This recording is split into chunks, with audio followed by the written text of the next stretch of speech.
welcome you from the Cactus League. We're in Phoenix, Arizona, the spring training home of the Milwaukee Brewers, Maryville Baseball Park. And this afternoon, it's the Diamondbacks, a playoff team from a year ago, against the Brew Crew.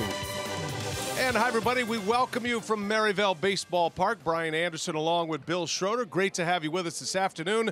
Love this matchup today. We get started with Sponsor Weekend. The next 3 days are televised on Fox Sports Wisconsin, and the Diamondbacks will start us off here today. Now, one of the big stories in camp this year, Rock, is the catching situation for the Brewers. Manny Pena is in the lineup this afternoon. What do you make of the three catchers that are vying for those two spots? But what a difference a year makes, right? Last year in spring training, nobody really knew what was going to be the catching situation when Manny Pena took a hold of that job and did a tremendous job, not only at the plate, but defensively. But right now, this is what we're looking at. Manny Pena, you got to figure he's going to be the everyday catcher, about 110 games. Now it's going to be between Jet Bandy, Stephen Vogt a left-handed hitter, Jet Bandy a right-handed hitter. Right now, Stephen is battling a shoulder issue. I talked to him today.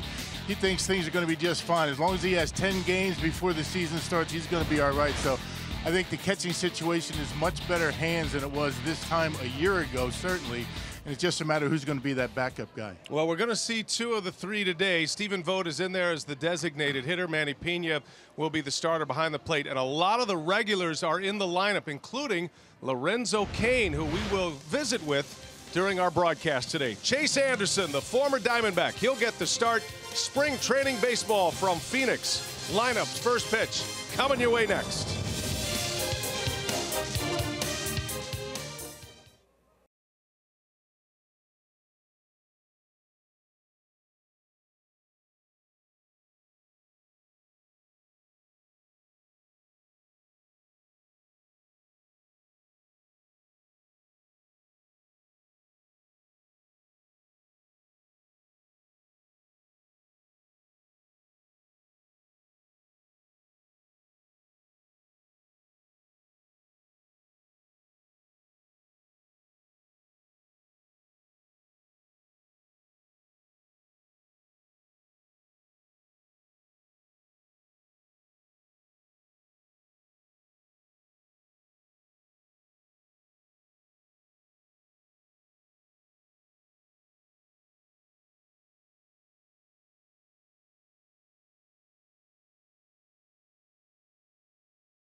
We welcome our Fox Sports Arizona audience to the broadcast today as well. 78 degrees here in the Valley of the Sun, 32 back in Milwaukee. First of our three consecutive telecasts here on Fox Sports Wisconsin. Torey Lovullo and the Arizona Diamondbacks, the wild card winners from a year ago, lost in the division series to the Los Angeles Dodgers, and a roster that is pretty well set as they get ready for their opening day. Potawatomi batting order. They've got a lot of their regulars in there today. Torey Lovullo has David Peralta leading off. He's the designated hitter. A.J. Pollock, Paul Goldschmidt make up the top third. In the middle goes Jake Lamb, Steven Souza Jr., the recent acquisition via trade. Ketel Marte will be the shortstop, and then it's Gerard Dyson, Ildemaro Vargas, and John Ryan Murphy. Jerry Narron, former Brewers bench coach, now the bench coach of the Diamondbacks, exchanging those lineups at home plate. Now, Rock, the Brewers start this weekend set of games, and a lot of the regulars are in there for Craig Counsell and the Brewers as well. And today, Christian Yelich will be in the leadoff spot. We're going to get a chance to visit with Lorenzo Cain, and we're about 3 weeks away from opening day, or exactly 3 weeks away, and starting to see starters stretch it out a little bit, starting to see 3-4 at-bats from the regulars. I mean, it's starting to get that time where it's starting to look a little more normal on the field. Yeah, these guys are having a good time down here. They're getting a lot of work in. You know, starting pitchers are extending themselves a little bit. Guys are playing some good baseball. I mean, they're winning games, although that's not the predominant motivation down here. They're 8-4, and they do have a tie, but it has been a relatively smooth camp. Not a whole lot of injuries to speak of. Chase Anderson will get the ball today. He'll be the Brewers starter, and he is vying for the opening day start for Milwaukee. The Brewers will open on the 29th of March in San Diego. Coming off a fantastic year. Very familiar name to Diamondbacks fans. Brewers acquiring Chase from Arizona a couple of seasons ago, and he has emerged as one of the Brewer aces at this point. Yeah, 12-4 last year, 274 earned run average in 25 starts. He did spend some time on the disabled list. Having a good spring. He's making his third start, fourth appearance overall. And he has looked good so far down here. There you see his numbers a year ago. Outstanding breakout season for Chase. Certainly one of the three guys that Craig Counsell has said will start the season in the rotation. Defensively for the Brewers today, Lorenzo Cain, one of the big free agent acquisitions for Milwaukee. He'll start in center field. He's flanked in left by Ji-Man Choi and in right by Christian Yelich, another of those big acquisitions. Around the infield, Travis Shaw, Orlando Arcia, Jonathan Villar, and the big man Eric Thames at first base. Manny Pena does the catching, making up a battery of Pena and Anderson. And all the pieces in place. Stu Shearwater, Jeff Nelson, Mike Everett, and Bruce Dreckman are the umpires. And the four-man MLB umpiring crew is ready to go. And Chase Anderson against the Diamondbacks as we get ready for first pitch. Diamondbacks come in at 6-7. Brewers at 8-4-1, as Rock mentioned, winning their last game. The Brewers yesterday beat the Royals in surprise. First pitch of the ball game from Anderson is in there for a strike, and away we go. Hey, guys have been swinging the bats well down here so far. Darnell Coles, the Brewers hitting coach, very pleased at the progress. David Peralta leading the way. He's in there today as the designated hitter. He'll be one of the starting outfielders for the Diamondbacks. And the 1-1 pitch inside, missed with a little cut fastball.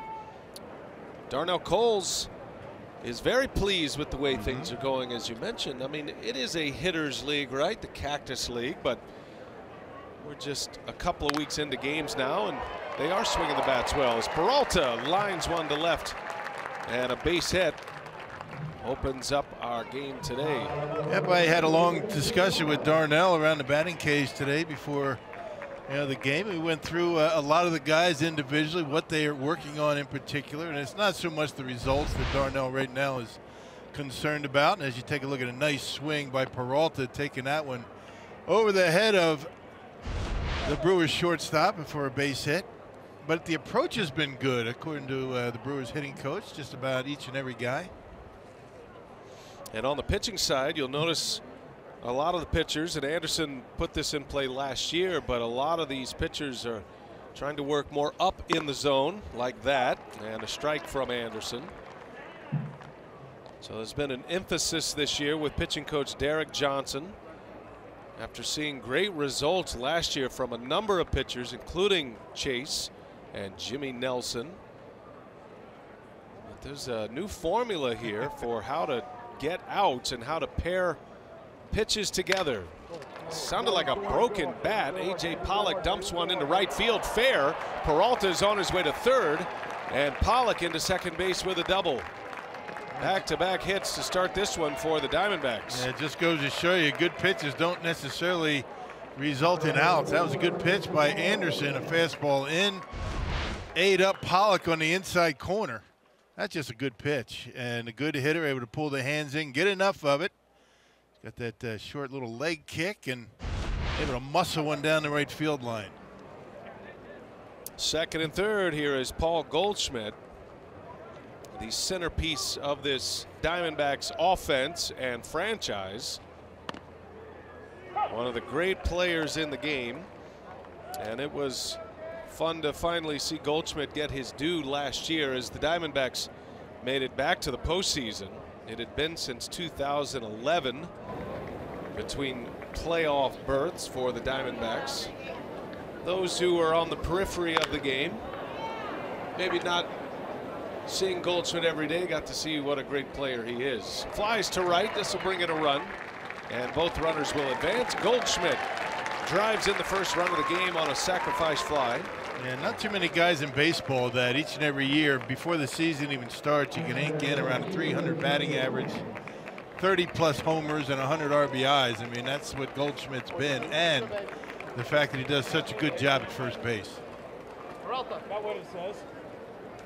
A run is in. Goldschmidt with his 4th spring training RBI, and that'll bring up Jake Lamb. Arizona figures to contend again this year in the NL West. I think the Dodgers, by most accounts, look like the favorites with the kind of pitching that they have, but Arizona will make a strong case this year. They've got a lot of talent, and now they have playoff experience with a lot of their younger players. Yeah, the rotation is pretty well set. They have some questions to answer in the bullpen. You know, Zach Greinke is going to be their main guy. And today's starter for the Diamondbacks might be on the outside looking in at this point, but you never know as the season goes on. Now Braden Shipley will get the start for Arizona.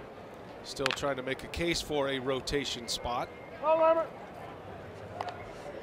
Ball and 2 strikes on Jake Lamb.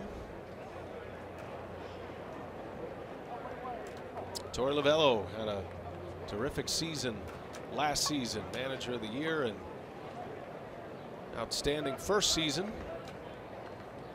Longtime coach under John Farrell in Boston. Lamb in the air to center field. Lorenzo Cain will wait under it. This is pretty deep, probably deep enough to score Pollock, and he'll score easily. 2-0. Couple of sac flies for the Diamondbacks. Have him on the board. Yeah, the little things that you know, mount up over the course of the season. You know, 2nd and 3rd, nobody out. A couple of fly balls, so the Diamondbacks scored 2 runs without a base hit to score them. Put the ball in play, driving a run. Something that Darnell Coles has been really pounding away at his hitters this year and this spring. Wants them to do a better job in those situations. 2 gone, bases empty. Here is Steven Souza Jr. You see that shot of Mike Fetters along the with the coaches over there by the dugout? He still looks scary, doesn't he? One of our favorites. Former Brewer. One man. Fett. The Bulldog. Fetters has done a nice job here with the Diamondbacks out in the bullpen. There he is. Pitching coach Mike Butcher.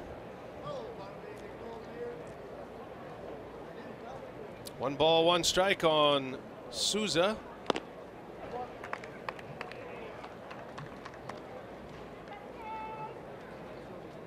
Diamondbacks lost a big bat and a lot of production in J.D. Martinez, signing a free agent contract with the Red Sox.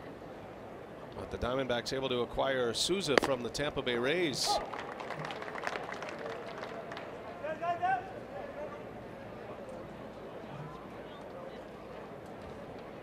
Souza came up with Washington, and with the Rays before being traded here to Arizona. Swing and a miss. Anderson strikes him out to end the inning. First 2 reach, Peralta and Pollock. A couple of sac flies out of Goldschmidt and Lamb, and the Diamondbacks are up 2-0.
the Phoenix area. Here's his lineup today. Council has Christian Yelich leading off, then Lorenzo Cain, followed by Travis Shaw. In the middle goes Eric Thames, Manny Pena, and Stephen Vogt. Vogt will be the designated hitter.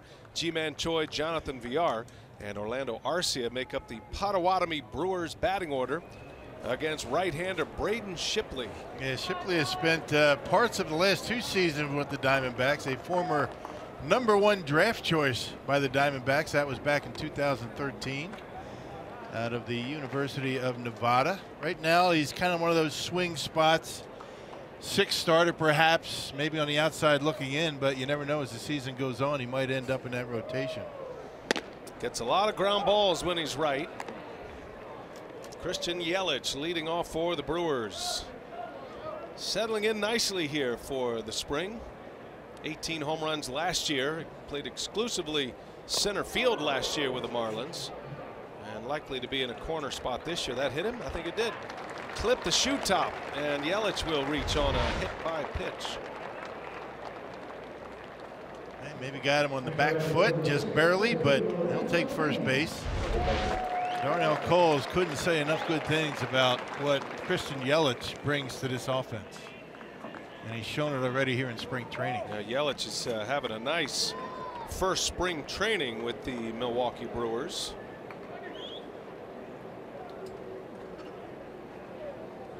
Yelich hitting .333 as an RBI, on base more than half the time.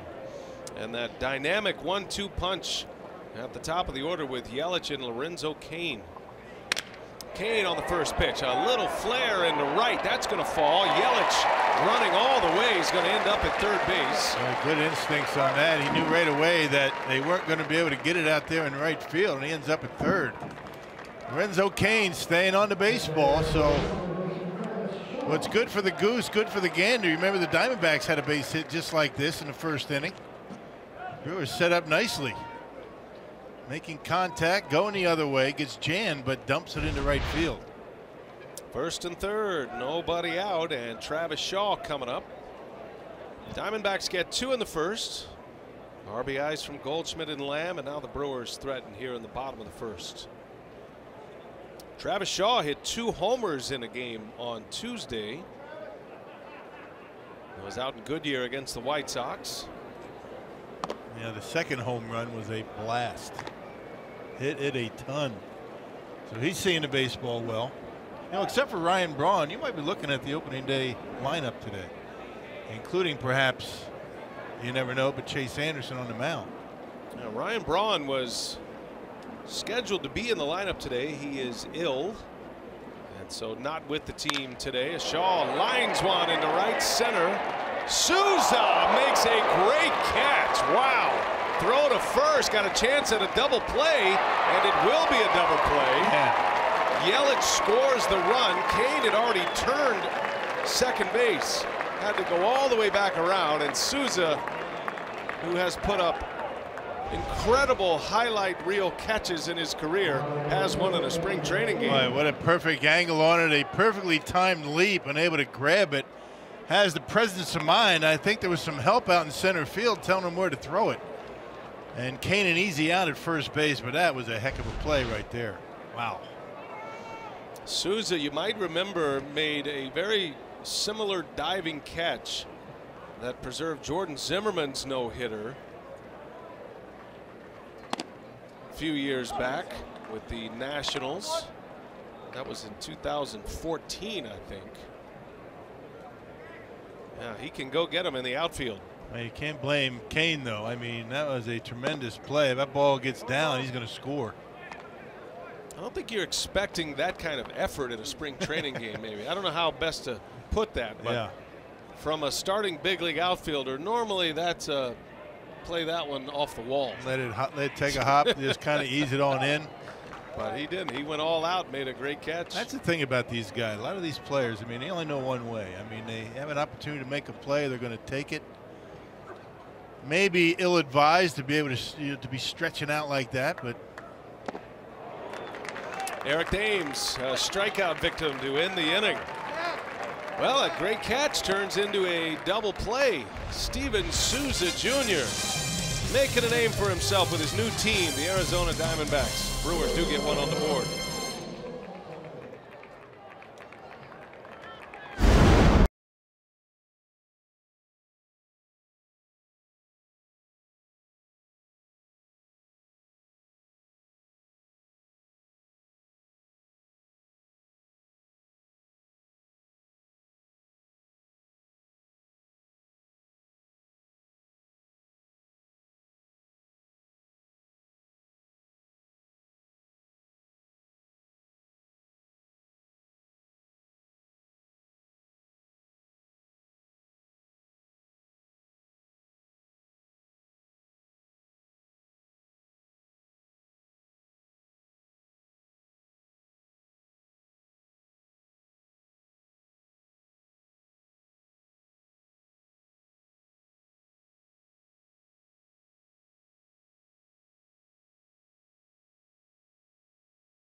Inspiring all girls to be strong, smart, and bold. The combination of long-lasting mentor relationships, safe pro-girl environments, and research-based programming equip girls to lead healthy lives, break the cycle of poverty, and become leaders in their communities. Visit foxsportsupports.com to learn more. International Women's Day today. Hey, appropriate read today. Well done. You picked that out yourself? Say all of a hello to all of our female colleagues out there, like Sophia Minert, our terrific sideline reporter.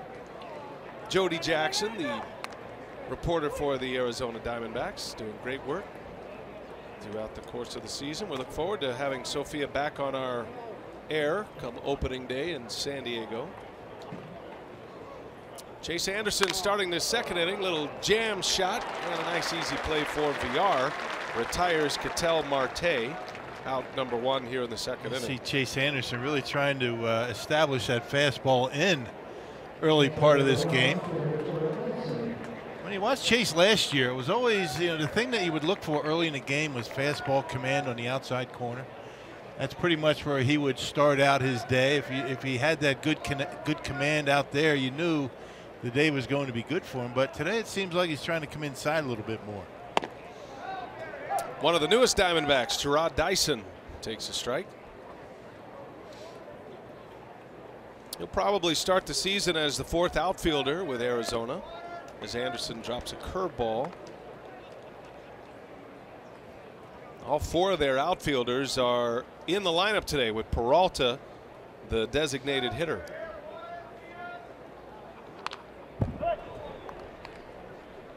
Anderson making his fourth start of spring training, and he has progressed each time out. His last time out actually was a relief appearance, so fourth outing of spring training.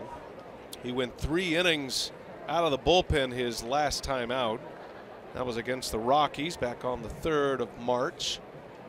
Chase went 3 innings and only 1 run, got his pitch count to 37, and he's hoping to push that to around 50 here today if all goes well for him, and you might see him out there into the 4th inning. They'd love him to complete 4 innings. There's a broken bat and a little foul ball. Yep, right down, it shattered right down the middle. Those cupped bats, when you get them out on the end, they'll just split right down the middle, right down the center of the barrel. And it looked like that was what happened. Just half of that bat left. Are you breaking out your good big league bats in spring training, or do you save? No, you're not save doing that. those. No, it depends on who you are. I mean, if you're a guy, you know you're on the team, you're going to save your good wood. If you're trying to make a club, you're breaking out all your A material. No doubt.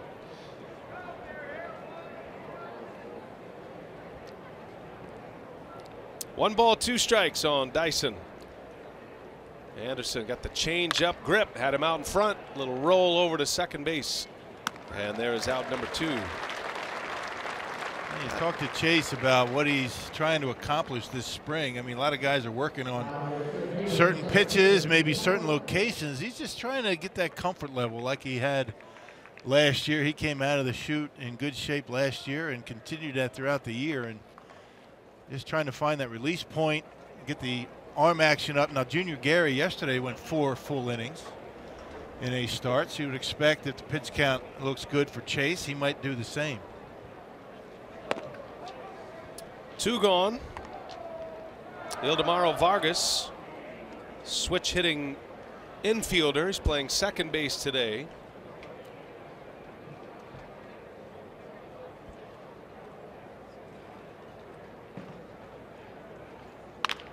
And another rollover right to VR again. Nice and tidy. Chase Anderson retires the Diamondbacks in order. 3 up and 3 down. We head to the bottom of the second inning. 2-1 Arizona.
Ballpark Pass, you can guarantee your ticket to all 81 home games, no exclusions this year. That means opening day, Cubs matchups, giveaway games, and more. To learn more, visit brewers.com/ballparkpass.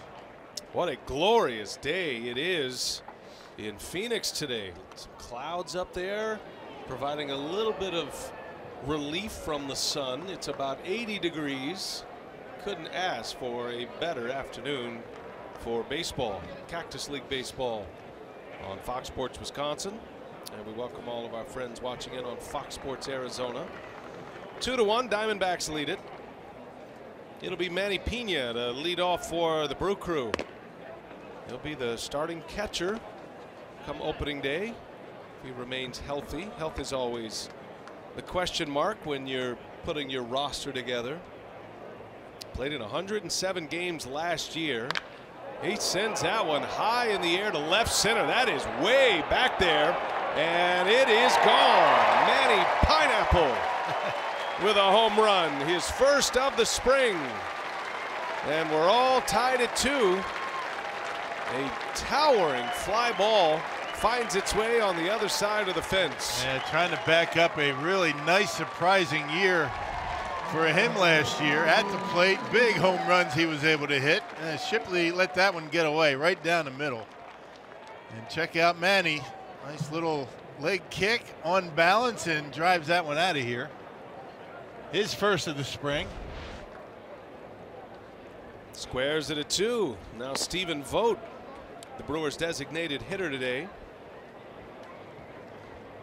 Stephen Vogt, Manny Pena, Jet Bandy are all in the catching conversation.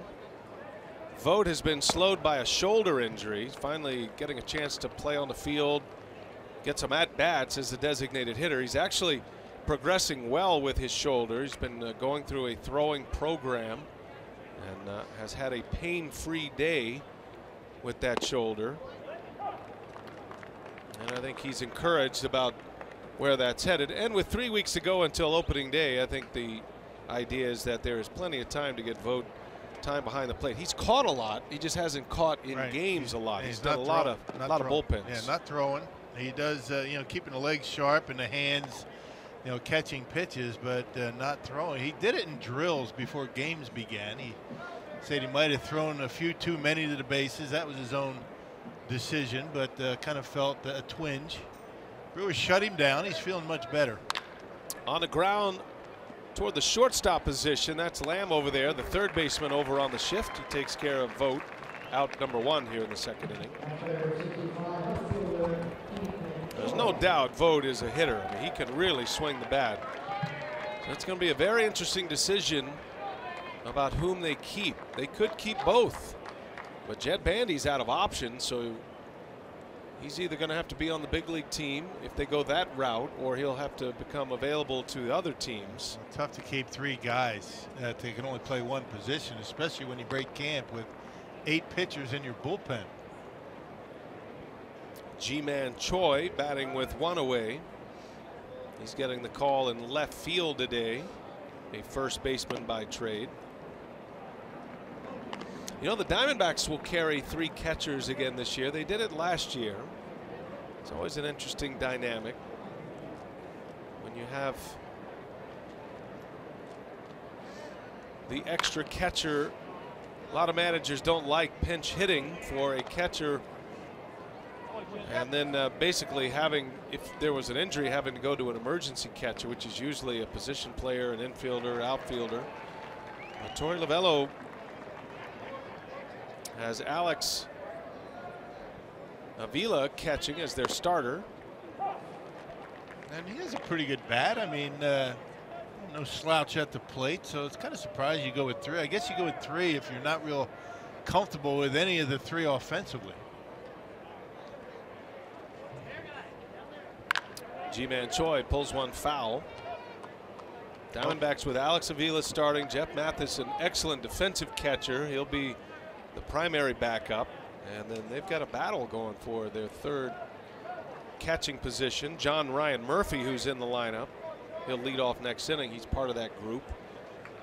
But it's an interesting philosophy when you start talking about where you think you need a strength. If you have catchers, at least one catcher that's not bringing a lot of offense to the table, then that's when you would start to think you may need a pinch hitter in a crucial moment. And then you have to look at your position players. I mean, which one of your position players and how many are you going to have to pinch hit for, or platoon?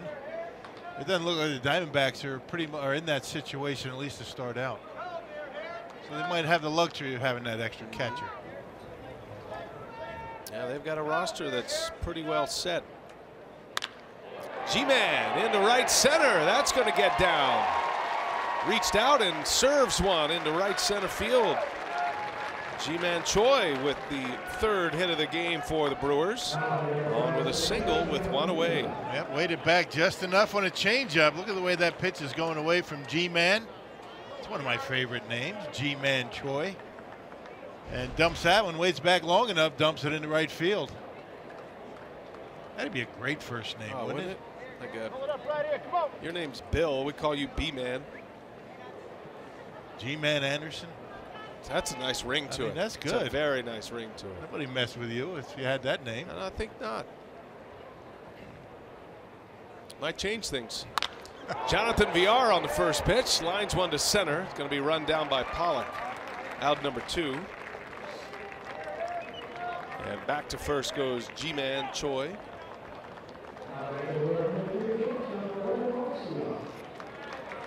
Two-2 game. A home run by Manny Pena starting this inning tied it up. 2 outs for Orlando Arcia. Braden Shipley pitching in his 2nd inning. Great numbers last year for Arcia, and that was after a very slow start to the season. Ended up hitting .277 with 15 home runs last year. scissor kicking his way all the way to the top of the rankings. Yeah, had a couple of rough first 2 months, but then really came on nicely. Brewers like to see him, you know, level that out a little bit, be a little bit more consistent throughout the season. But when you look at the numbers, I think the Brewers would take that from Arcia when you take into consideration the defense that he gives you. Yeah, they'll take that every year. Not only producing at the plate, but saving a lot of runs defensively. One of the slick fielding shortstops we have in the game. And as he matures in the game and starts to become a little bit more known, he might vie for a Gold Glove opportunity. Got to remember, he's only 23. Always was the youngest player at any level signed as a 16-year-old. He was the first player coming through the Brewers Dominican facility to make it to the major leagues. What a great talent. Older brother Osvaldo was a big leaguer for a number of years. He was a big power hitter. Played for the Twins, among other teams. Different kind of player, Orlando.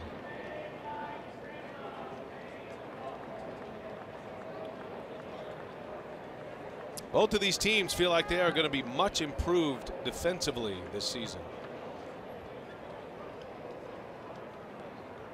2-2 the count on Arcia. And he shoots one to right field. That's going to get down into the corner. Ji-Man Choi will stop at third base, and a 2-strike, 2-out double from Orlando Arcia. Oh, did you see that swing right there? That pitch was in on him.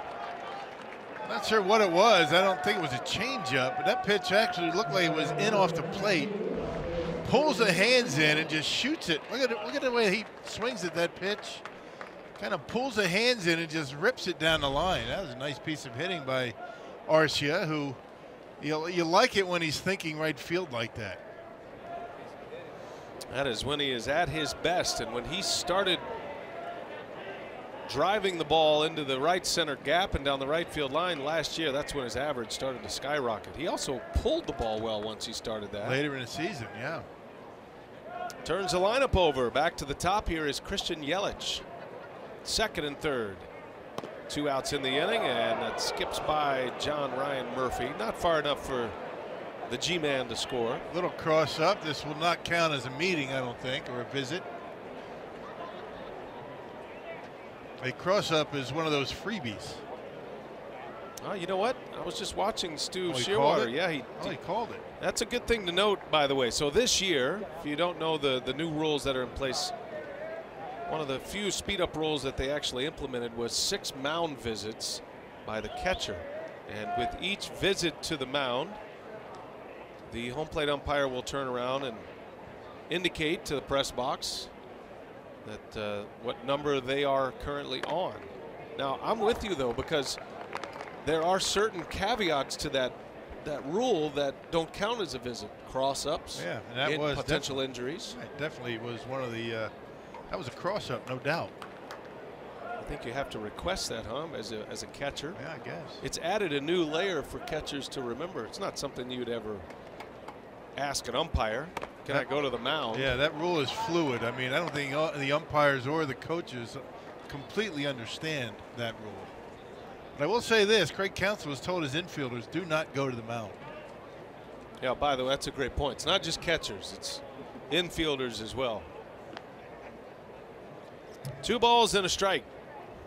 Second and third. Yelich trying to give the Brewers the lead.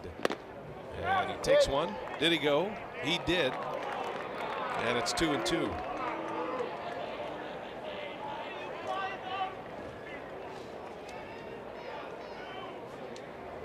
Fans getting their spring training practice in, yelling at the umpires right now. That's the first "Oh, you blind" ump we've heard. Won't be the last.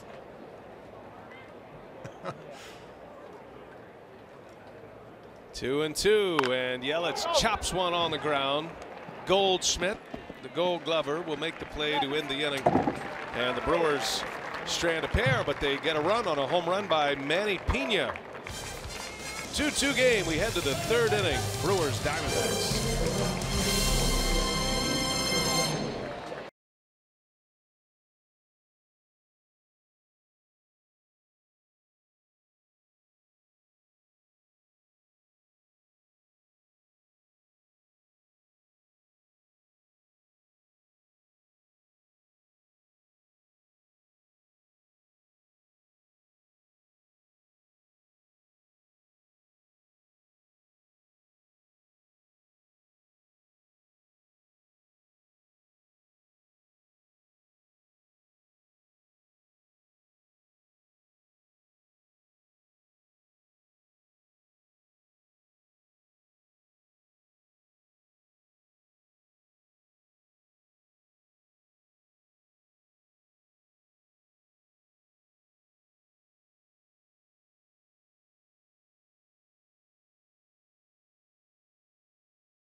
Murphy will lead off, hitting 9th. Then back to the top of the order, David Peralta, and then A.J. Pollock.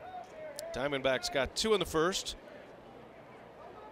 Brewers scored 1 in the first and then just tied it with a home run by Manny Pena in the second inning, as Anderson starting his 3rd inning. Misses outside against Peralta. I beg your pardon, Murphy. There's a strike. 1-1 the count. Just so easy and just so free and easy with his delivery. His mechanics are just right, just where he wants them. Big curveball misses. And you really can't tell with his delivery and his release point what pitch he's throwing. I mean, that's the key to being successful. I mean, you can't change your arm angle or anything about your delivery in different pitches. Teams will pick that up. On the ground to Arcia. That sinking fastball, and Arcia, for out number 1, takes care of John Ryan Murphy. And having mechanics in good shape, I mean, that's only half of it. The other half of it, and I think most important, is the confidence. You can see he really fires off with that back leg off the pitching rubber, and when you do that, use your lower body, your legs, very well. You take the pressure off your arm that way. Signed a 2-year deal, did Chase Anderson. And was glad to do it, get some security. 2-year deal that'll run through to the end of the 2019 season. Brewers do have a team option for the 2 years after that, so you could start getting into his free agency. And if he pitches well, like he is hoping he'll do and counting on he'll do, then he's got the security he needs, and he's got a place where he can call home for a while. Chase Anderson. He's only 30. Coming off his best year as a big leaguer last season. Peralta on the ground, a VR. Nice easy hop. 2 men are out. 2 up and 2 down. And after the first 2 batters of the game reached on hits, Anderson hasn't allowed a base runner since. And you love to see him get the ground balls. I mean, he only allowed in 25 starts last year 14 home runs. So he did a very good job keeping the baseball in the ballpark, and that's not an easy thing to do playing at Miller Park. And across the board, statistically, Chase Anderson had his best year, and you get into some of the deeper numbers as he faces A.J. Pollock. Fewest hits per 9 innings that he has allowed as a major league pitcher. Allowed just 7.2 hits per 9. Had 8.5 strikeouts per 9 innings as well last year. Another little jam shot. That's going to fall, and A.J. Pollock is 2 for 2. A couple of hits off the label for the Diamondbacks center fielder. And that will extend the inning for Paul Goldschmidt. And he and Dave McKay having a nice chat, nice chuckle about that.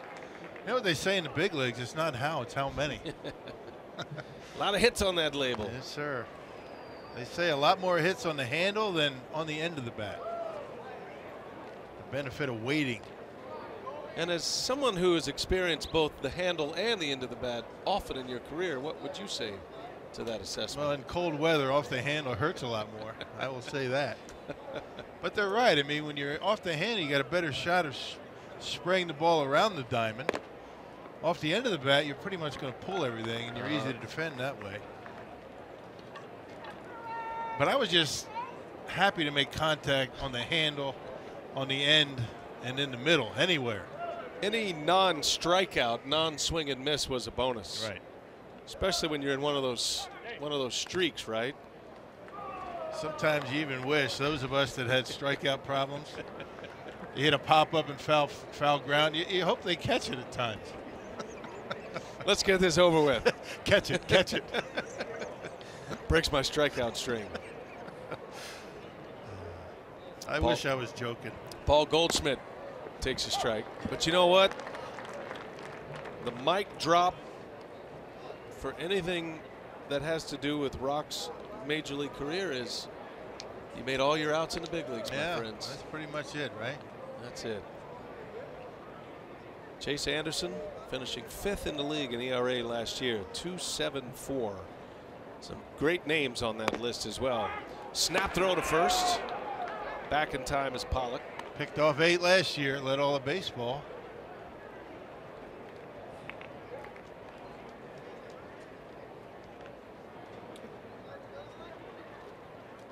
Two and one to one of the more dangerous hitters in the game, Paul Goldschmidt. Drove in a run with a sacrifice fly his last time. Long pause, and Goldschmidt takes a strike. Anderson has good command with the fastball.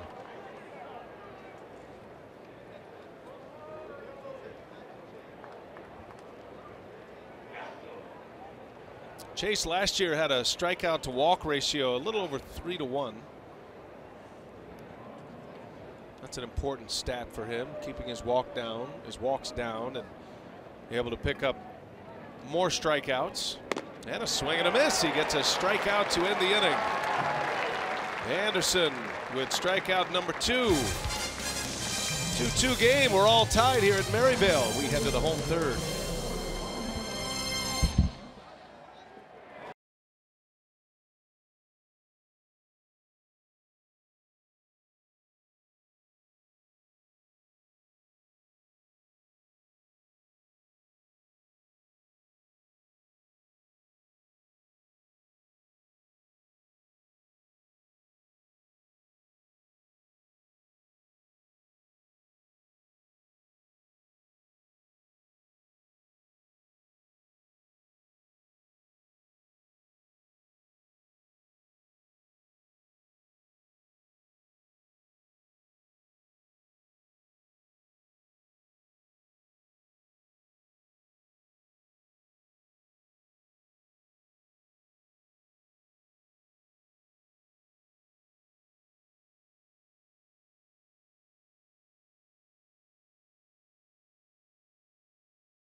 Another guy that's had a nice long major league career, left-hander.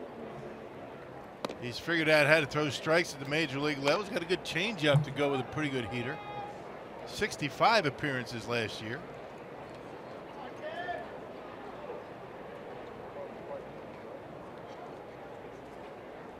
Lorenzo Cain starts it for the Brewers, and that is a fair ball.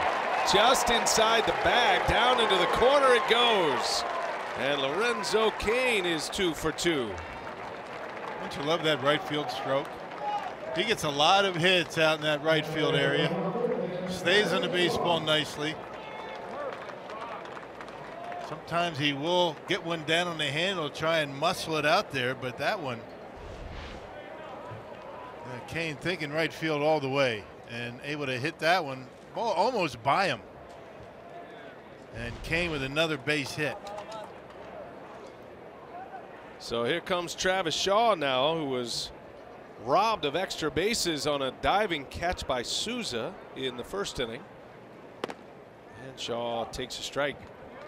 The benefits of waiting back, right? I mean, what an example he's been able to set for a lot of these hitters in this Brewers lineup. Concentrates on that two-strike approach, does Kane, and a lot of hits in right field to the opposite field.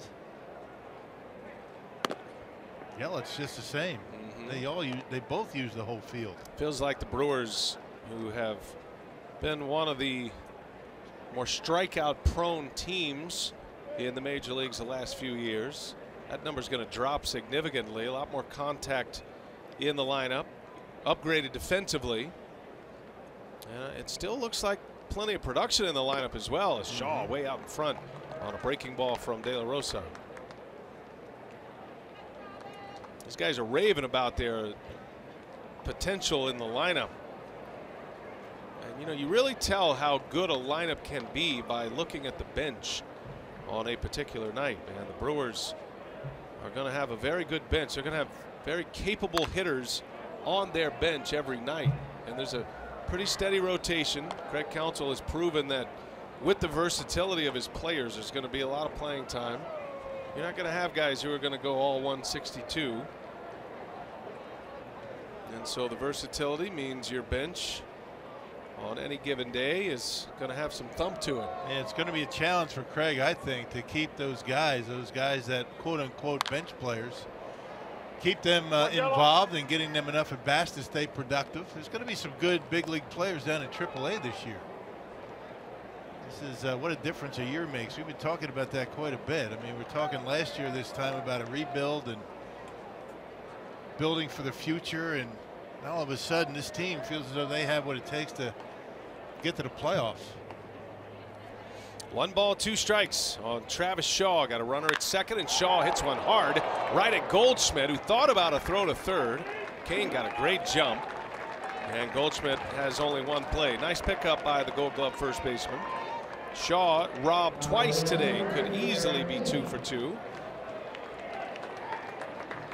Kane advances to third. The Brewers have the go-ahead run 90 feet away for Eric Thames. That's the thing about spring training. You don't worry too much about whether it's a hit or not. You go home and you think, I hit the ball hard twice today. Right on the nose. So another lefty-lefty matchup with De La Rosa against Thames. In the regular season, you'd rather have 2 jam shots falling base hits as opposed to 2 lineouts. Yeah. Not in spring training. Yeah, you want to find the barrel in spring training. Keep that confidence high. Shaw's really been swinging it well. Thames does have a Cactus League home run. He's off to a slow start at the plate. He does admit that he is still tracking pitches, probably more so than he would in the regular season. We saw a similar concept last year with Thames. He wants to see as many pitches as he can. That puts him in a lot of deep counts, especially left-handers. He's trying to add to the Rolodex, if you will, as he swings and misses at that off speed, and the count goes to a ball and 2 strikes. Well, his approach last year, taking pitches and just watching the baseball, it worked pretty well for his April numbers last year. Let's see how it works for this year.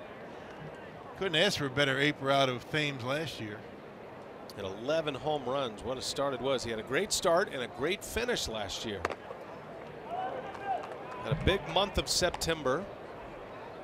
It was all the hitting in the middle that has left him hoping to improve upon those numbers.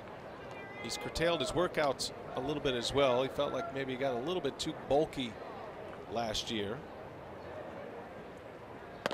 And he takes a call at strike 3. So Thames is rung up. De La Rosa with his first strikeout. And 2 men are out in the inning. And that slider on the outer half of the plate. That's one of those situations, man, at third, less than 2 outs, that the Brewers need to do a better job of this year. Put it in play.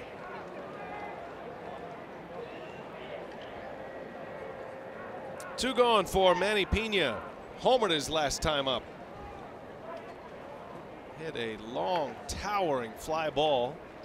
Went out about the 378 mark in deep left center. His first spring training home run.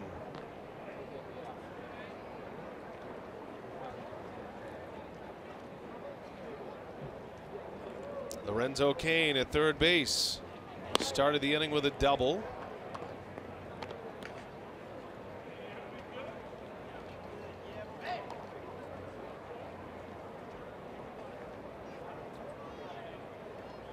It's got to be a great feeling for Manny Pena this spring. He has always had to fight for a job as he shoots one through, a base hit. An RBI for Manny Pena on his second hit, and he gives the Brewers a 3-2 lead in the third inning. Good teamwork right there. Manny picking up things, wasn't able to get the job done, and Manny having a good day at the plate. A couple of RBIs, stayed right on that pitch. 31 years of age, or his age 31 season. He knows he's going to be on the big league club. He is most likely going to be the starting catcher. He's earned that right, according to his manager, Craig Counsell. What a different vibe it is for him this spring. He's playing very well. Stephen Vogt now, a swing and a miss.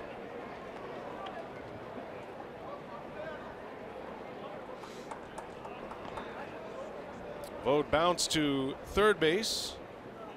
His first time up. Actually hit it over there in what would be the shortstop position, but the third baseman Lamb was in that spot. Same setup with the shift on.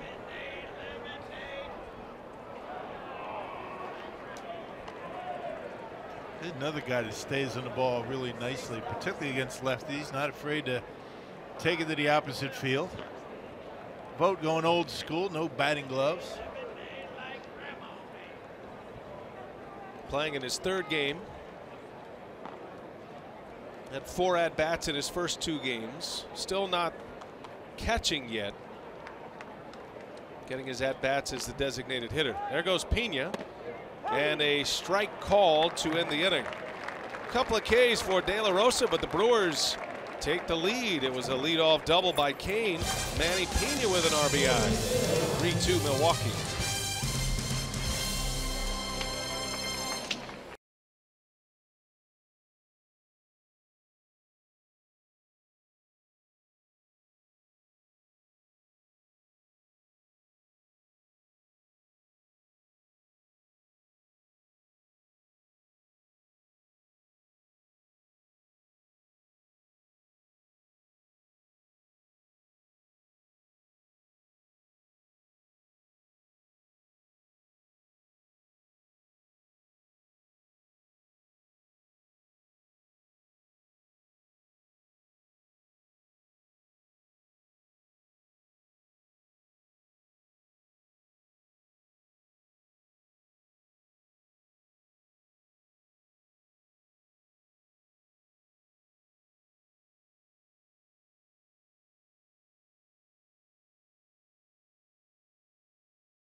On Sunday, Kevin Harvick looking to make it 3 in a row as NASCAR heads to Phoenix. Second race of the NASCAR Goes West series. Catch all the action Sunday starting at 2 p.m. on Fox. Stream it live on Fox Sports Go. Adding NASCAR to the mass of humanity here in the Valley of the Sun in the month of March. Always a terrific race. Had a truck show last week. There's a drag racing event here. That's a great time to be in Phoenix, Arizona. Springtime. And of course, spring training baseball. 15 teams train here in Arizona. Well, they have the Phoenix Open the end of January. What are they pulling, about half a million people into that thing? Wow. Yeah, they do a great job. I went there last year. Crazy number of people. Chase Anderson starts his 4th inning facing Jake Lamb. Now the Waste Management Open on the PGA Tour, one of the great scenes at the par 3 Another curveball from Anderson. You actually get to boo. Oh yeah, it's loud. At that whole stadium golf. It's all enclosed. Very unlike a normal golf environment there at the TPC Scottsdale. 1 ball, 1 strike. How's your golf game this spring, Rock? Have you been out? I have not played. I got down here first week in January. I have not played. But you want to play? Not really. Oh, okay. You made it sound like, you know, I just haven't played. You know, I've had opportunities, but. Oh, Lamb gets into one. That is way back. Not coming back. Jake Lamb sends it out. Ties the game. This guy's got as much power as anybody in the game. And Lamb with his second spring training home run. Pretty good 1-2 punch they have right there, isn't it, with Goldschmidt and Lamb? If Goldschmidt doesn't drive him in, you know this guy's gunning right behind him. Lamb hit 25 last year. He has big pop. And that was a no-doubter to make it a 3-3 game. Anderson's pitch count at 45. They're going to be hovering around 50 with him today. So there is action in the Brewer bullpen. We'll see how long Anderson can extend this outing. Steven Souza Jr. at the plate now for Arizona.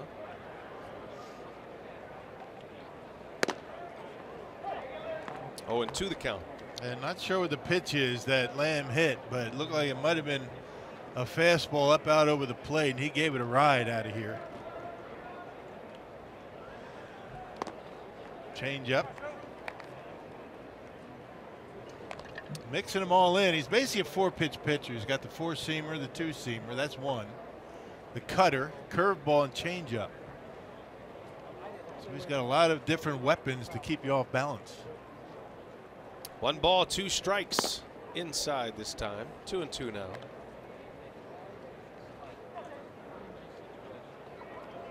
Brewers have Aaron Wilkerson warming up. He's scheduled to go second today, so that's falling in line.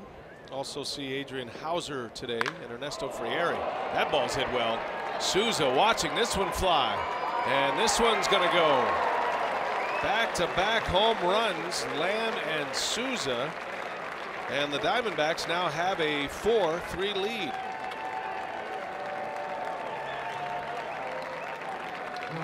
This guy's going to make an impact, isn't he? Both at the plate, and we've already seen what he can do in right field. Souza with 30 last year. And he gives that one a ride out to right center. No doubt about that one. So Lamb starts it, and then Souza goes back-to-back. Ketel Marte at the plate for Arizona, takes ball 1. They got some thunder in their lineup. You think about Peralta, Goldschmidt, Lamb with big power. Souza hit 30 last year for the Rays. That is a pitcher-friendly ballpark. Yeah, big yard. Yep. And Chase Field, pretty much of a hitter's park. Ball carries well. Marte chops one off his foot. I think the plan for the Diamondbacks right now is to have Marte play second base. He's a shortstop by trade, but want him to play second base. Nick Ahmed is their starting shortstop. He's not in the lineup today. Well, that gives them a slick fielding keystone combination. Marte bounces one to Shaw. And there is out number 1 of this 4th inning. Usually does come down to defense and pitching, right? Starting rotations looking in pretty good shape for Arizona.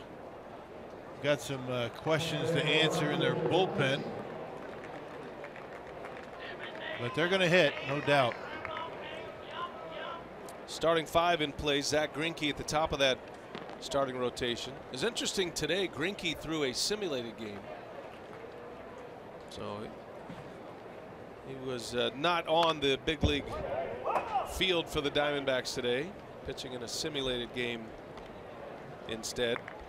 Greinke knows exactly what it takes to get ready for a season. So there's no questions about that. He has made one start this spring. Went an inning and 2/3 in his only spring training start. There's a roll over to second base, and Dyson is retired. Not that it's anything to be alarmed about if you're a Diamondbacks fan, but they say that Greinke's had a difficult time cracking 90 miles an hour. Of course, he did the same last year. Yeah. And his velocity was all right during the regular season. Craig Counsell's on his way out, and he'll make a change as Chase Anderson has hit his limit. So Chase unable to get through the 4, but a good day's work. Goes 3 2/3 today. New pitcher coming in will set him up.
Is out after 3 2/3 innings, giving up 4 runs, gave up a couple of home runs here in the 4th.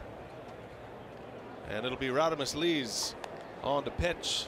Last seen in the big leagues with the Pirates, and it had been since 2009 before that since he last pitched in the major leagues with the Baltimore Orioles. He's been overseas. He's been in Korea and Japan. Getting a chance with the Brewers this spring. Yeah, making his 3rd appearance in spring training. Got a good arm. Just his issue throughout his career has been throwing strikes. Little tapper right back to the mound. Lees will make the play. Easy work for him to win the inning. Just 2 pitches. Side retired, but the Diamondbacks get a couple of long balls off of Chase Anderson. And it's 4-3 Arizona. Brewers coming up in the home 4th.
ordinary way. Nominate them by visiting brewers.com/community or pick up a nomination form at the Miller Park Guest Relations booth. Each month, one outstanding individual will be recognized as the Brewers Community Achiever, presented by Meyer. We head to the Brewer half of the 4th inning. Diamondbacks have a new pitcher on the mound. Brad Boxberger will be next on the mound for Torey Lovello, and the Diamondbacks now lead this one 4-3. His numbers last year with the Rays, the Tampa Bay Rays, 30 appearances, 338 earned run average. He was traded to Arizona in November for a minor leaguer, a guy that is trying to become the closer in Arizona this year. Archie Bradley, Yoshi Hirado, Brad Boxberger, all battling for the closer's role. Those three figure to make up the last 3 innings anyway, or some combination. Never really works that way anymore. Those defined roles that we've been accustomed to are starting to change in the game a little bit. Ji-Man Choi slaps one into left center. That's going to go to the wall. And Ji-Man Choi continues to swing a red-hot bat. 2 more hits today. Yeah, single to right, double now to left center. They're doing a nice job pulling the hands in and able to get the barrel on that pitch and drives it into the gap. Listen, I kind of like this left field thing. Yeah, Ryan Braun ill today, so Choi was put into the outfield. He's responded with a couple of hits. That's a beautiful stroke he has. Yeah, nice quick hands. Hands stay close to the body, getting the barrel of the bat on it. Here's Jonathan Villar. Back in 4th game thus far. The Diamondbacks took an early lead. Brewers came back to tie it and then ultimately take the lead on an RBI by Manny Pena. Pena's driven in 2 today with a home run and a single and an RBI. Arizona with back-to-back homers in the top of this inning. Lamb and Souza. And now VR trying to get the Brewers right back there. Takes a ball down and in. Man, change up from Boxberger. Basically, you know, fastball, 4-seamers. Yeah, mid-90s, a slider. And that changeup is a pitch that he likes to use against left-handers.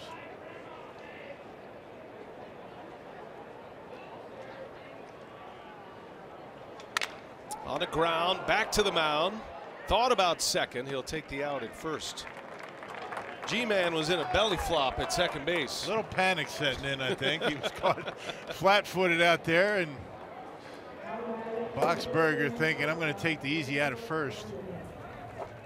Wasn't much slide on that belly flop by Choi. It was more of a fall down, like a fallen stick. Just dug in.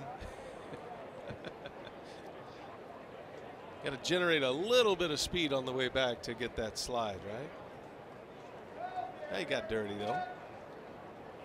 Here's Arcia now with one away.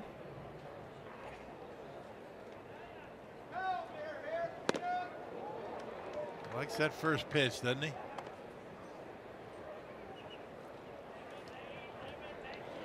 I feel like Arcia is looking to do damage on the first pitch. Gets more pull conscious if he gets one to his liking.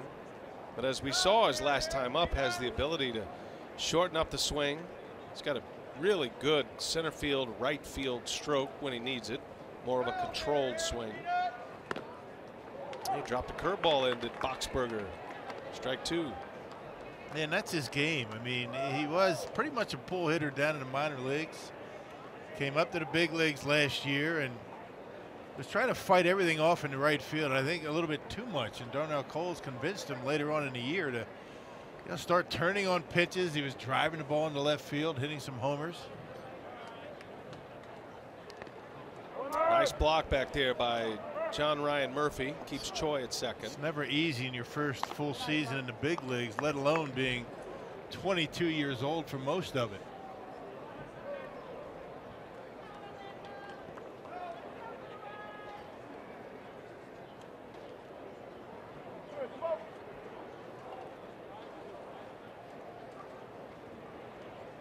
Brewers down a run. Arcia trying to change all that. Choi's got a big lead at second base, and Arcia fouls it away. Nice crowd on hand today here at Maryvale. Sponsor weekend beginning today. Big group of sponsors coming on the sponsored charter flight via Southwest Airlines yesterday. Great time. I was on that plane. Had a good time yesterday. It's about 175 people on that plane. Is that right? Did you give them a little Brewer review or summary? I was going to go up there and get on the flight attendant microphone, but I didn't. Boxberger makes another play at the mound, out number 2. It's a headphone world nowadays on the plane, Rob. Yeah, I looked around, I saw everybody had their headphones on. And I didn't want to interrupt. Oh, you got tonight for that at the sponsor party. It's always a nice time. Good food. Everybody mingling, having a good time. Brewers really take good care of their sponsors and partners. And the always entertaining and much anticipated presentation by yours truly and Rock that nobody listens to. It's always a pleasure. It's kind of the way it is all summer, isn't it? Yelich takes a strike. So let me just set the scene for you tonight. Rock and I will be there in front of all these sponsors and their families, and we'll be doing an actual program with awards and introducing some of the dignitaries in the crowd and saying some motivational words. And nobody really stops talking out in the audience. You know what I think we need to do? We need to incorporate Jeff Levering. I think he's ready. How many years has Jeff been in Milwaukee on the radio? That is a trick question. 3 or 4? Yeah, 3 or 4. Right. I think he's ready to move on in and slide on into the the corporate sponsor party program. I think tonight is the night that he'll be the one that nobody's listening to. That's a great call, partner. What do you think? Yelich takes a ball. And then maybe a year or two we throw Lane Grindle in there. I think it's time to start moving the radio guys into it. You know, you kind of passed that on to you way back in the day. Right. And then you somehow harangued me into doing that. But there's Uke and Jeff Levering.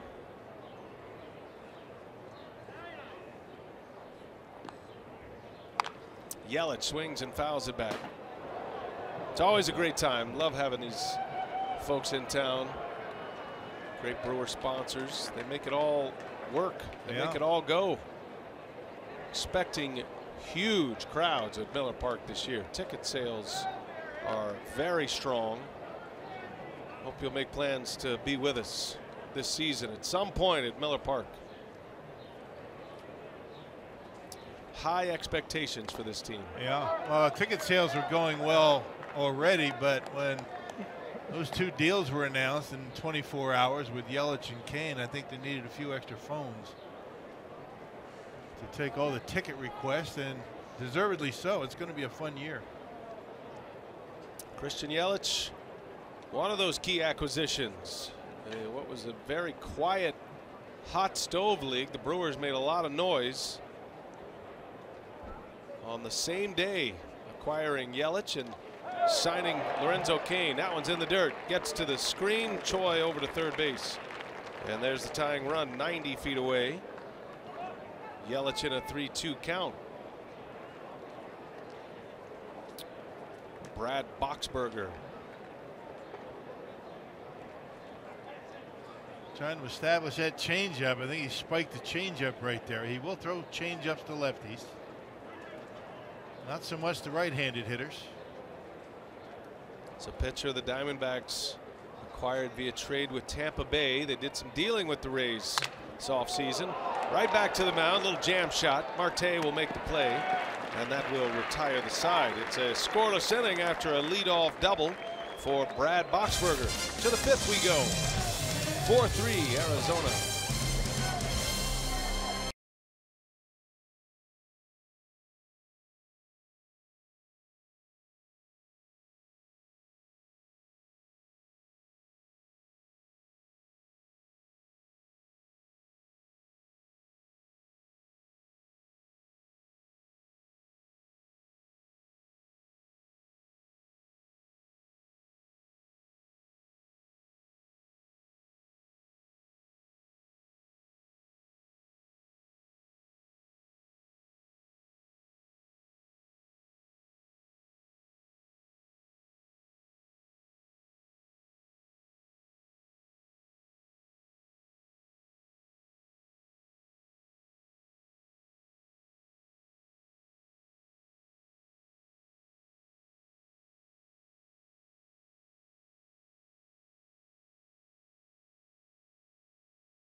pitcher. Rodimus Lee's able to get out of the fourth. Chase Anderson went 3 2/3. So now we'll get a look at Aaron Wilkerson. Got his chance in the big leagues last year, and he is one of the pitchers that is trying to impress enough to earn a spot in the Brewers 5-man rotation. Well, there isn't a whole lot of room in the rotation, or 2 spots you would think available. Bullpen's kind of tight as well. We saw Wilkerson a couple of appearances last year. Good arm. Major league numbers for Wilkerson a season ago. He was a Double-A All-Star last year in the Southern League. And his first pitch is in there for a strike on John Ryan Murphy, the 9-hole hitter, and the Diamondbacks catcher. Wilkerson was originally with the Red Sox. Brewers got him a couple of years ago in the middle of the season. That was a July trade. They sent Aaron Hill to Boston back in 2016. Wilkerson came. He finished out the season in the Brewers minor league system, and then had a breakout season last year at Double-A Biloxi. 11-4 and a 3.16 earned run average. Averaged almost about a strikeout per innings pitched, which is good. And a soft liner up the middle, a base hit for Murphy.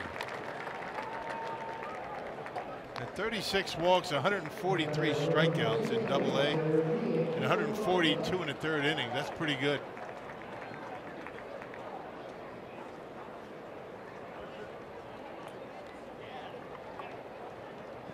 Well, he made the jump beginning the year in Double-A, ended up in the big leagues. A September call-up. Made a couple of starts, pitched in 3 games with the Brewers at the big league level. 4th outing of the spring here for Wilkerson. And his last 3 have come in relief. He is piggybacking with Chase Anderson. Lead man on for David Peralta. Back to the top of the Arizona order. Start getting into the 3rd at-bats of the day, probably final at-bats for the starters.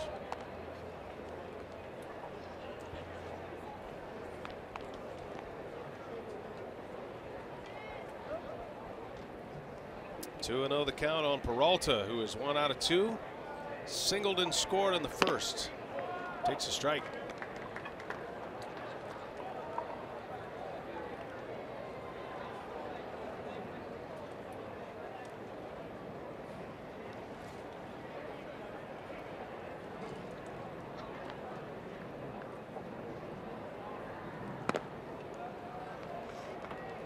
Saw the Diamondbacks are going to have their humidor in place for 2018. We know the Rockies have had the humidor for a number of years. Arizona, after discussing it and weighing the advantages, have decided to put one in play as well. So okay, it's going to give the baseball a little more moisture, a little better grip. Yep. Be curious to see if it cuts down a little bit on the offense and the home runs at Chase Field this season. Hitters aren't excited about it, I'd imagine.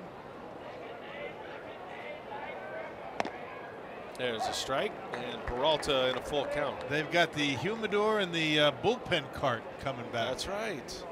Remember the bullpen cart? They used to have the motorcycle at County Stadium.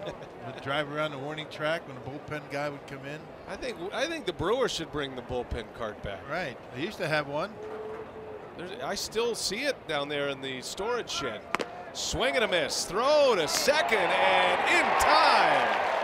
Strike him out, throw him out, double play. Manny Pena with a rifle to second base. Just so easy for him. I mean, it's just such a naturally strong, accurate arm. I mean, every one of his throws seems to be right on the money. Gets rid of it quickly, and it all starts with the feet. Quick feet, gets himself in position. And easy pickings down there at second base with the catcher running to second.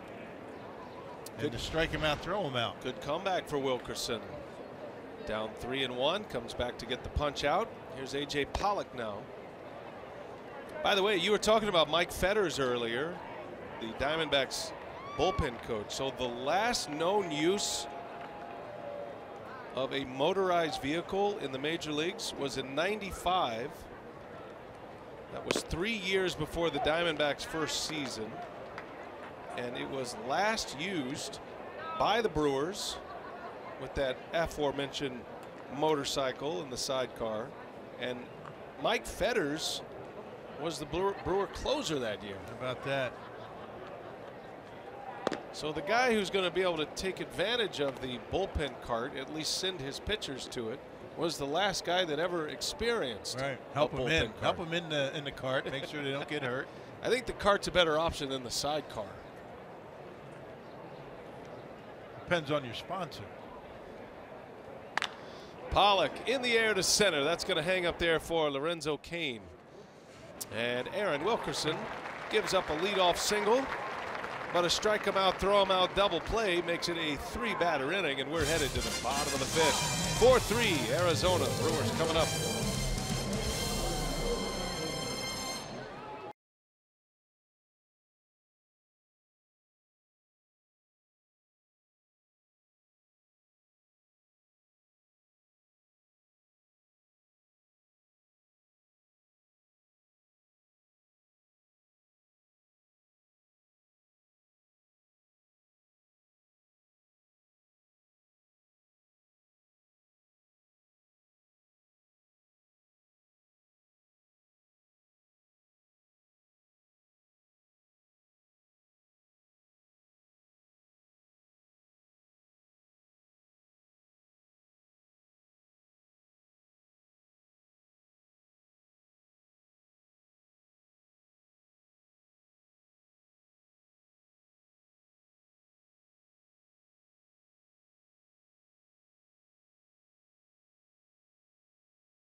Jason Whitlock, weekdays, 4 p.m. Central, only on FS1.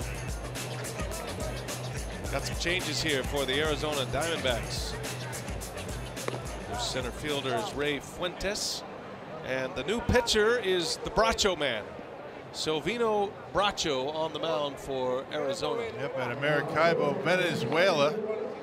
A free agent signed by the Diamondbacks in 2011. He spent parts of the last 3 seasons with Arizona. Last year, .566 his earned run average in 21 games. Also spent time in the Pacific Coast League in Reno.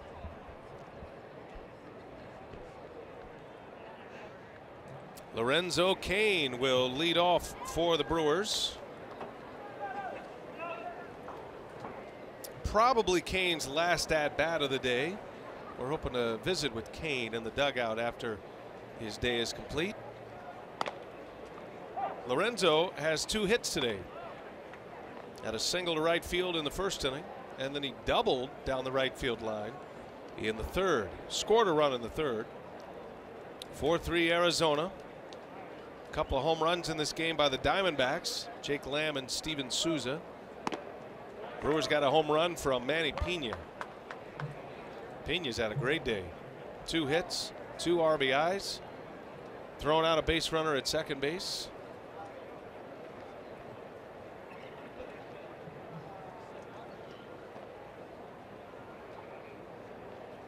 Bracho facing Lorenzo Cain. Takes it high for a ball. 2-1 the count. Been a whirlwind for Cain since he left Milwaukee. Came up to the Brewers in 2010. Was part of a trade that brought Zach Greinke to Milwaukee. One of 4 players traded by the Brewers.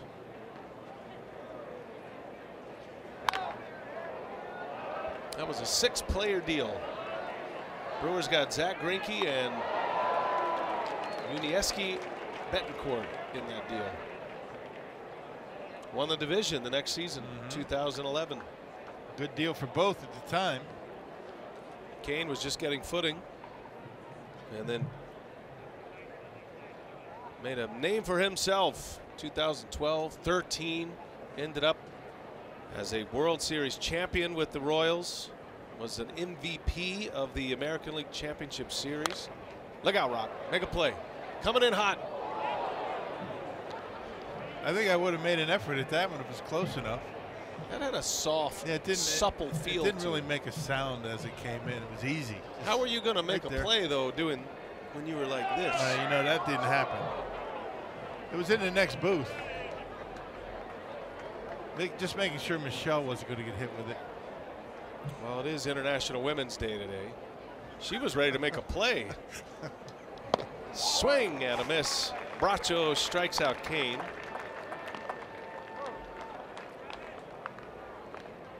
And one away in the 5th. Well, we're hoping you'll make plans to come join us here in Phoenix at some point. Got the A's tomorrow, the Rockies on Saturday. Both of those games will be televised on Fox Sports Wisconsin. And then we're back on television on the 13th against the Rangers. Got the Dodgers on the 18th. Wrapping up the spring training schedule on the 22nd. The Diamondbacks will next be on television next Wednesday against Cincinnati.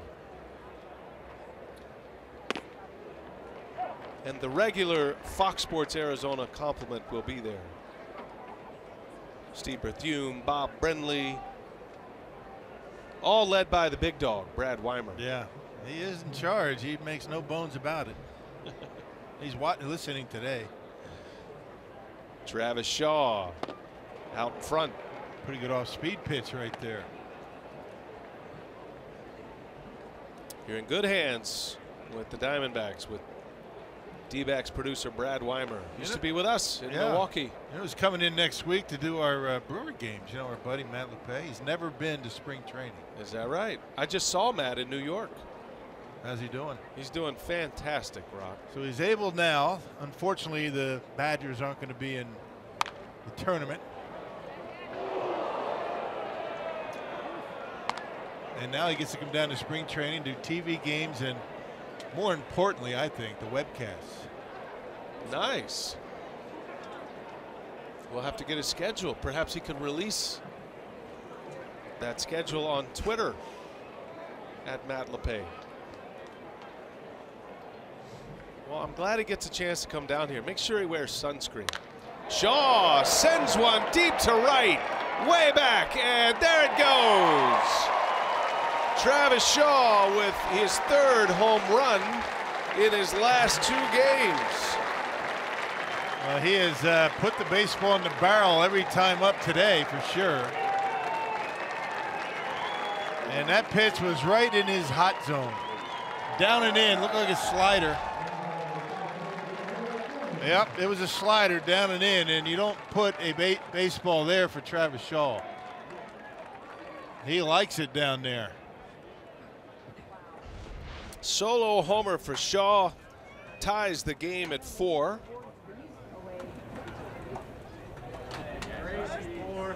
Shaw hit 2 home runs in the last game he played on Tuesday.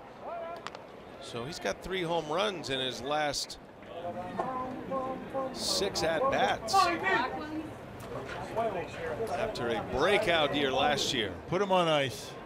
He's ready for the season. He's got 3 weeks to wait. Eric Dames batting with 1 away, takes a strike. Brewers will open their season in San Diego on the 29th of March.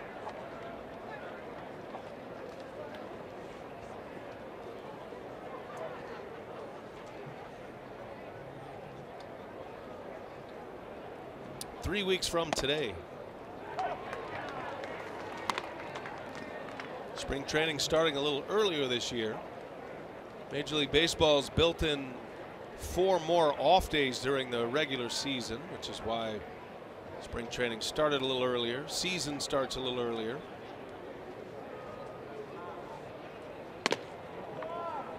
I'm all for it. I think it's a good trade-off.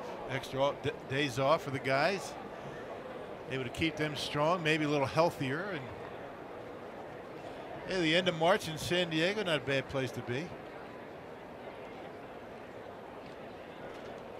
2-2 the count. And that's hit hard, right through the shift.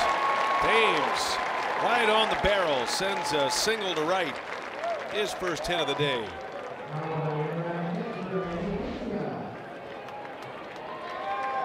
Might have been a changeup that time and stayed right down the middle of the plate.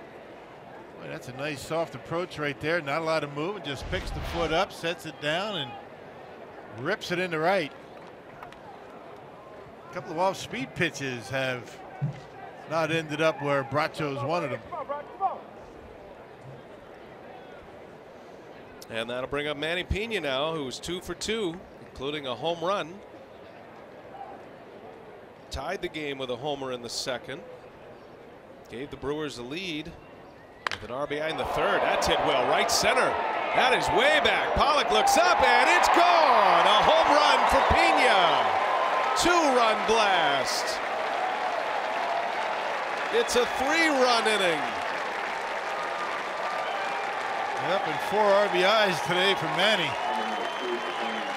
6-4 Milwaukee. 4 of those driven in by the Pineapple on 3 hits, and his second homer of the day. Yeah, that ball was crushed. Pitch out over the plate, takes it back into center field, actually a little bit more toward right center. That pitch was actually right down the middle of the plate. Didn't try and pull it, and strong enough to get it out of here. Brewers with a 2-run lead. Manny Pena. Oh, Manny's. Yeah, he's not thrown, 1 but 2. He's throwing the ball well. He's catching well. Swinging the bat. Bring on San Diego, he's thinking. 2 home runs in the inning. 3 straight hits for the Brewers against Bracho. And here is Stephen Vogt. Vogt is 0 for 2, a ground out and a strikeout.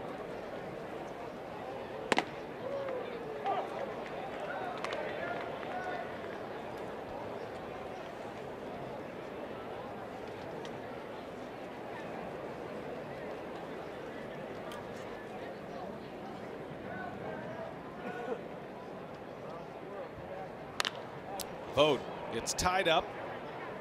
Pop up behind the shortstop position. That's Lamb over there to make the catch for the out. 2 outs in the inning.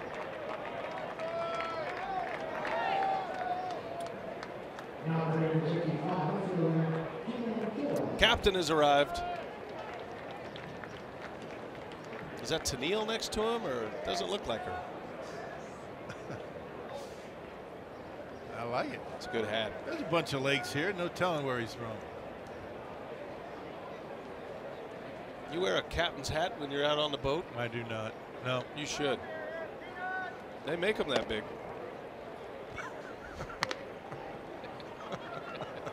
I've seen them. Yeah. I wear a hat though, you know, Yeah. Sun Smart. Sun Smart. Cover up. One of those straw hats, you know.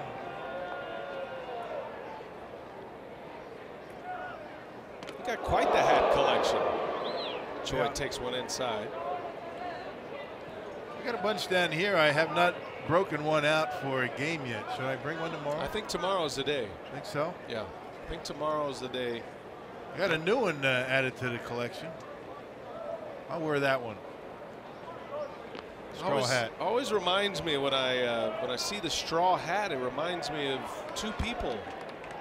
You and Jerry Naran, the Diamondbacks bench coach. Jerry, he likes the straw hats. That's more of a fishing hat right Yeah. there, right? Yeah. That's a gardening hat with the little thing around the chin. Little rope. A little half swing, that's going to stay fair. And Bracho retires Choi.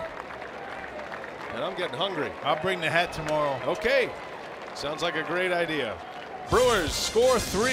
Take a 6-4 lead after 5 at Maryvale.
for 20 of the season's biggest games.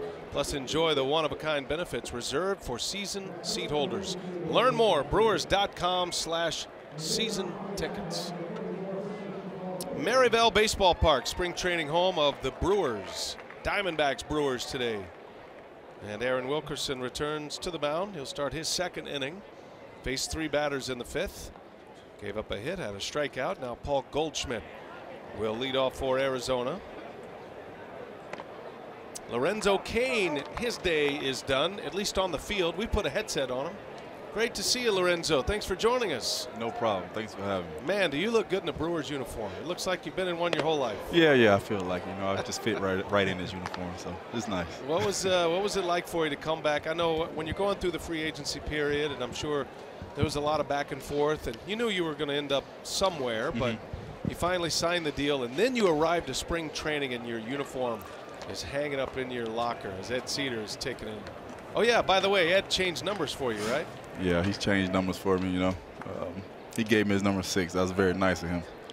And what'd you give him in return? What we're doing is, since he has 12 years in the big leagues, I got to give him 12 gifts. like the 12 days of Christmas. Yes. So, yeah, we're working on that. So, he comes in every day with a different idea. So does he pick the gift? Yeah, he gets to pick it, whatever gift he wants, and I got to provide the money. So that's like an Amazon search, or is it just some random ideas? Random ideas. Okay. Yeah, from gloves to oh, that was loud. Anything he wants, We did yesterday. We did 100 lottery scratch-offs, so that was one of the gifts. So we're working our way up. That could turn in very lucrative for Ed Cedar. Yes, just looking out for Eddie. Well, that's my guy. It's funny and it's cool, but there's a backstory to this because Ed Cedar was a big part of your upbringing in this organization. Tell us the relationship between you and Ed Cedar. Yeah, I met Eddie way back in 05. It was a long time ago. So yeah, I got a chance to. He was my manager in Helena for a little bit. He's always been an outfield guy. So like I say, he worked with me when I first started. So like I say, he got me going, got me where I needed to be. And eventually I got traded, but Eddie was my guy coming through the minor league system.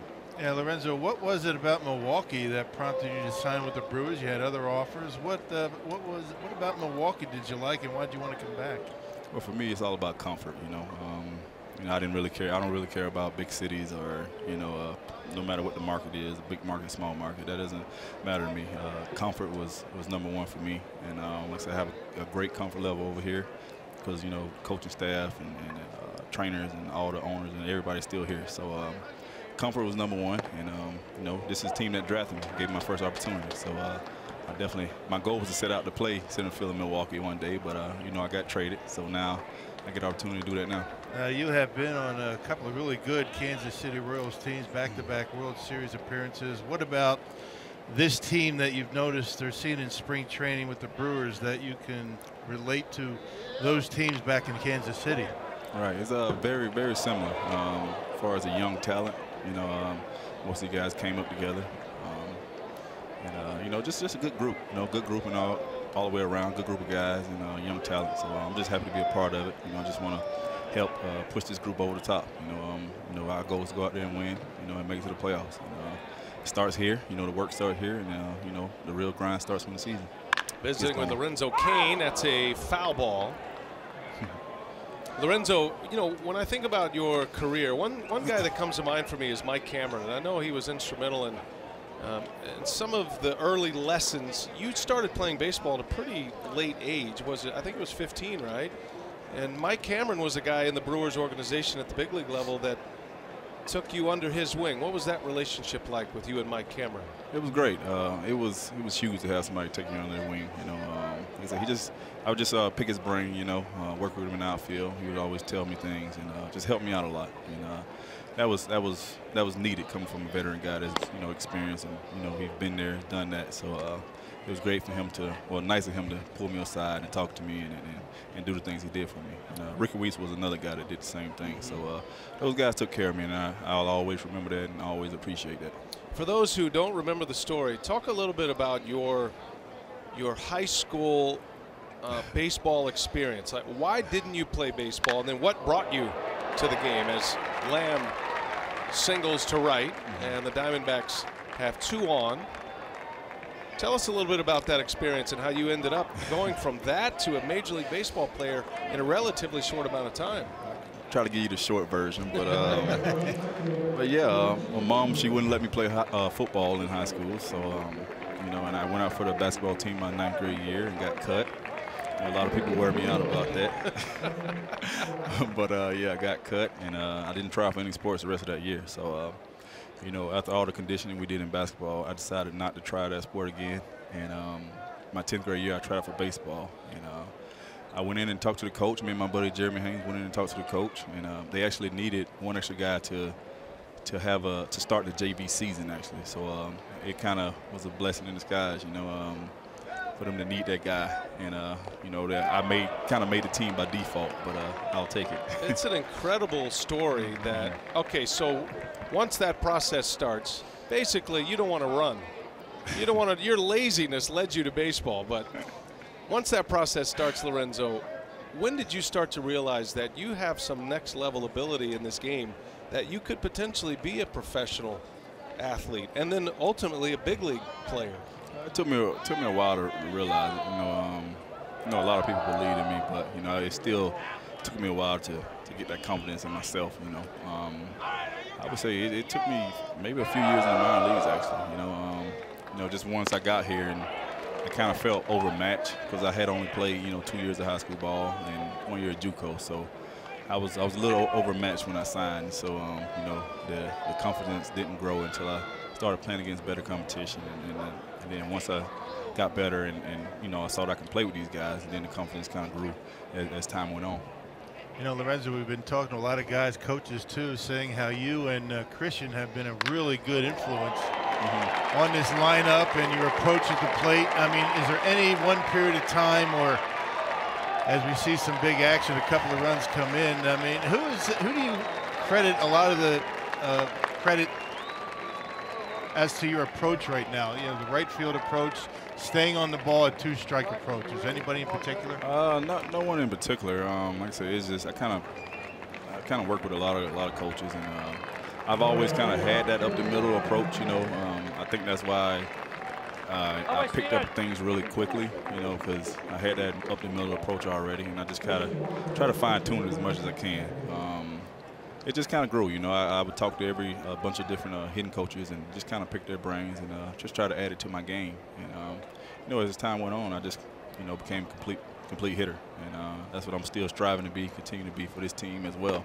So you know, it's always a working process, especially in spring training. But like I say, it's something that I've always strived to be, you know, complete hitter, all-around player that can do it all. And like I say, it's something that I'm going to continue to do for this ball club as well. Well, Lorenzo, it's always a pleasure to have you on. You're always gracious with us and with media. And I'll tell you what, man, I cannot wait to hear the ovation you're going to get at Miller Park for the home opener on April 2nd. It's going to be loud there. You know that's coming, right? Yeah, I'm very excited for it. You know, I'm definitely going to be pumped, you know, a little nervous as well. But it's going to be nice to get back in front of the home crowd. Thanks for being with us, Lorenzo. All right, thank you. All right, Lorenzo Cain got the start in center field today. Lorenzo with 2 hits today, scored a run. What a great addition to this ball club. And he, you know, I say it all the time.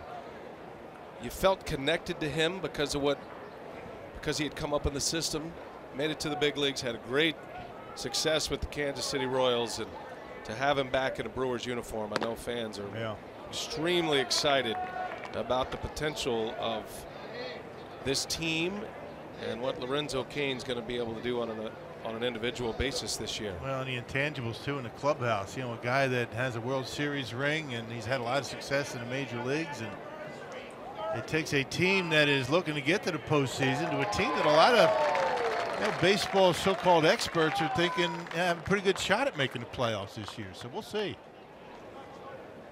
Well, in the meantime, Aaron Wilkerson is in a grind right now in the 6th inning. He's given up 3 straight hits, 2 RBI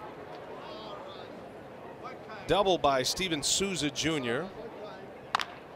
And now Marte rolls one to second base, and there is the first out of the inning. Diamondbacks have brought on 3 pinch runners after the first 3 hitters reached.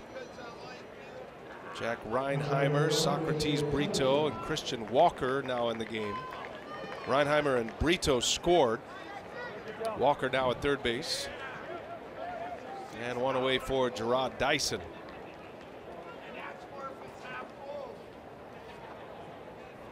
Dyson's third at bat. Twice he's grounded out. Brewers bring their infield in.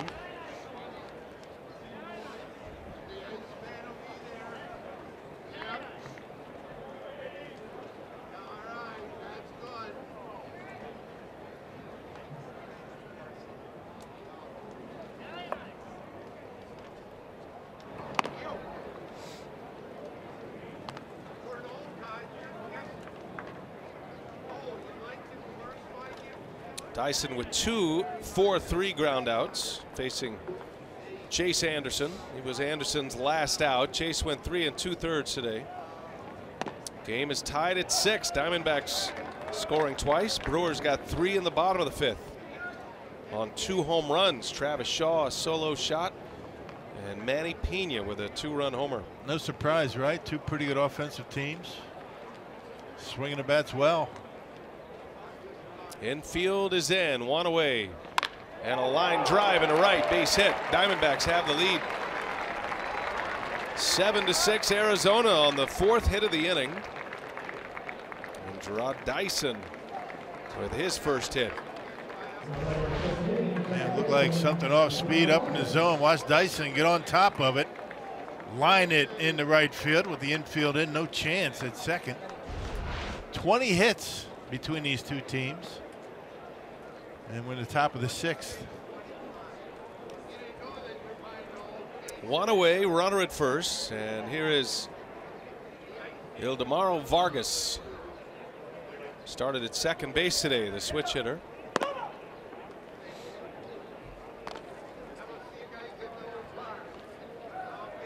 Well, Lorenzo Cain is a special talent and a great presence in that clubhouse. That's the one thing you notice right away. You know, when he was in Milwaukee the first time around back in 2010, he was a wide-eyed kid.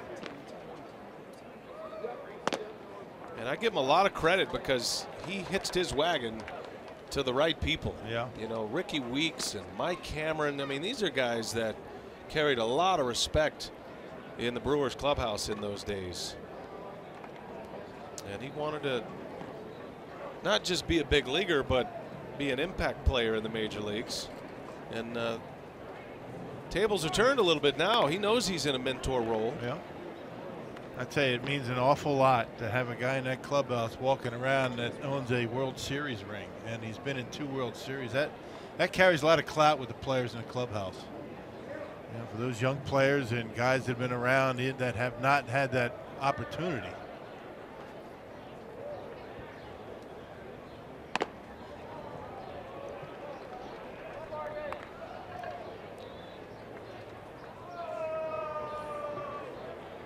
Now Pena giving Aaron Wilkerson a little breather here. Let's see, does he go? Well, I don't know.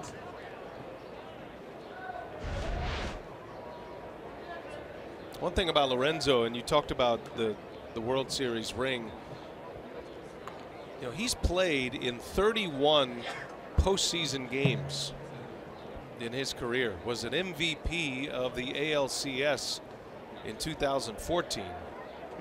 On that World Series championship team in 15 in Kansas City.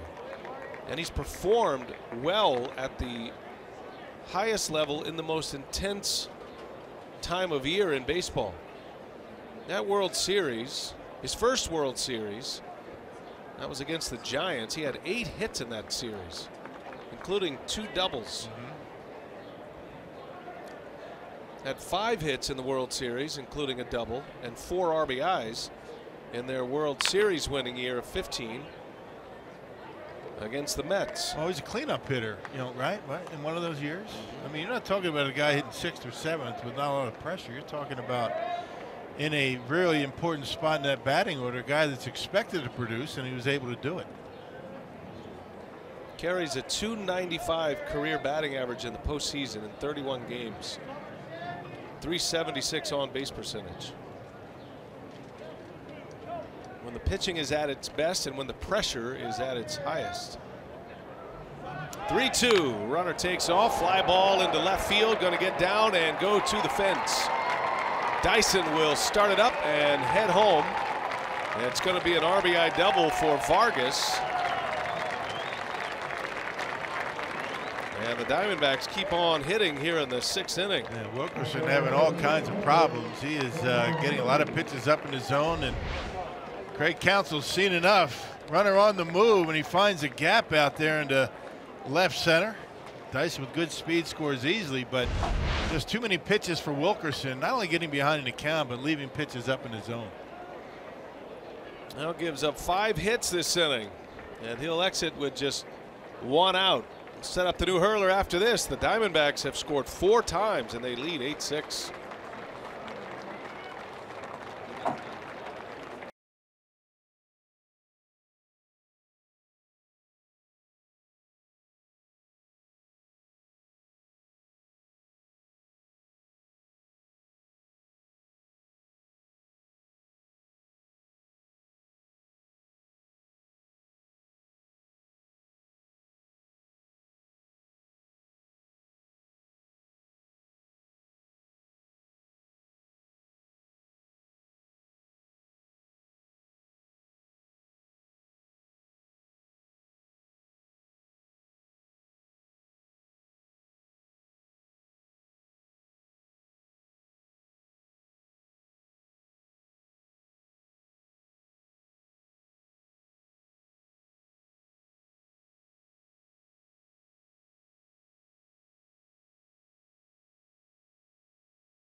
Guy, he's looking for a ball. He needs a souvenir.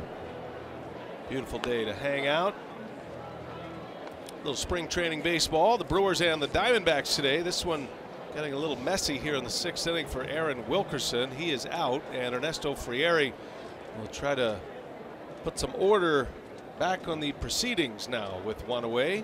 8-6 Diamondbacks. Yeah, bounced around quite a bit last year. 3 different teams, and there you see his numbers with the Texas Rangers a year ago. Only 6 games, .514 earned run average. Trying to make this bullpen this year. 32 years old, out of Columbia.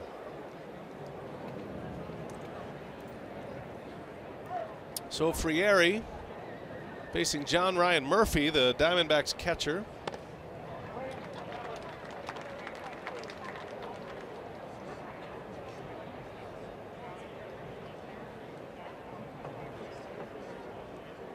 Brewers have new players in the game this inning with Nick Franklin, Kyle Wren, Brett Phillips making up the new outfield. On the corners, Nate Orff and Jesus Aguilar playing in their first half inning as Frieri misses. It's a part of the game in spring training. You start to get a lot of the line changes. Starters usually get their 3 at-bats or so and then call it a day. There will be a time as we get toward the end of spring training when these guys will, the starters anyway, will try to play 7, 8 innings, get 4 at-bats maybe. Pickoff play at second. Back in time is Vargas. Yeah, you got to stretch it out a little bit. Maybe the last week to 10 days you're going to mix guys in, maybe play an entire game, get the next day off, but it's all a matter of getting these guys ready to play 9 innings in San Diego in 3 weeks. Right now the Brewers position players are typically on an every other day window. There's a swing and a miss. 1-2 the count. John Ryan Murphy.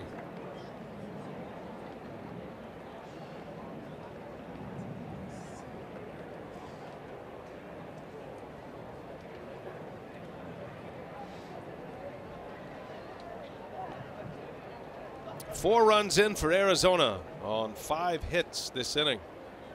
2 RBI double by Steven Souza. He's driven in 3 today. Brewers have gotten 4 RBIs out of Manny Pena today, including 2 home runs. Paul Goldschmidt finished 1 for 2 with an RBI. A.J. Pollock had 2 hits today. Swing and a miss. Friere strikes him out. Big fastball for out number 2.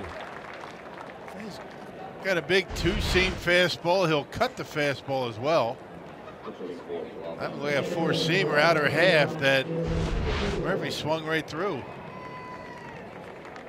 Back to the top of the order. Here comes Jeremy Hazelbaker. He's pinch hitting for David Peralta. Peralta's day is done. He goes 1 for 3.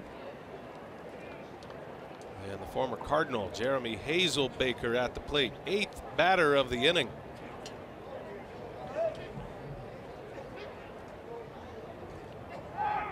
Another pickoff play. Vargas is back. Good time to work on plays like that.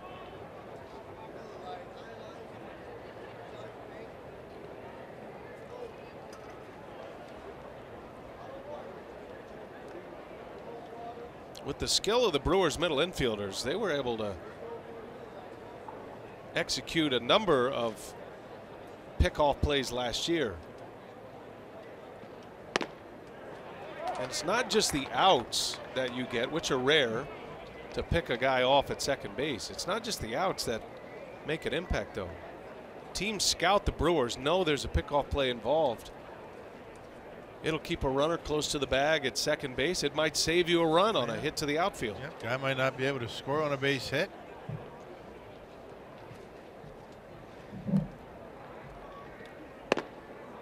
Another good fastball. Friere's humming along here right now. But that's all about the middle infielders having the desire to be active up the middle and try to keep guys close.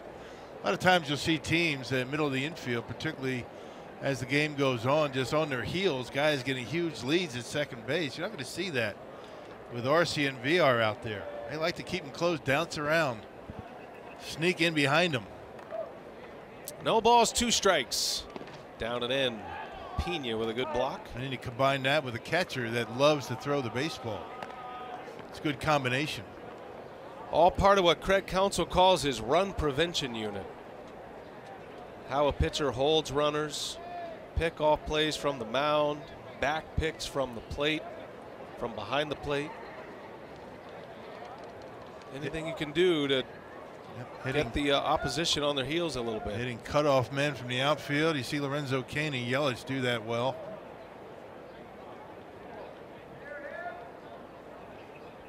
Here's a 1-2. 2-2 now on Hazelbaker. What was it, a couple of years ago? Nobody could get this guy out in the beginning of the season. Hazelbaker, when he was with the Cardinals. Yeah, the Brewers saw him right away. Red hot. That year with St. Louis back in 2016.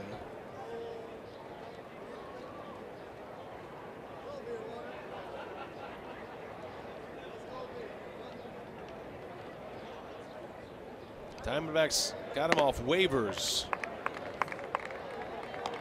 prior to last season.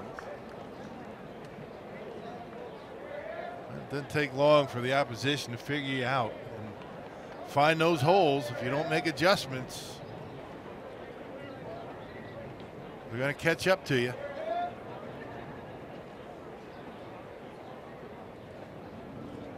Played in 41 games last year for Arizona at the big league level.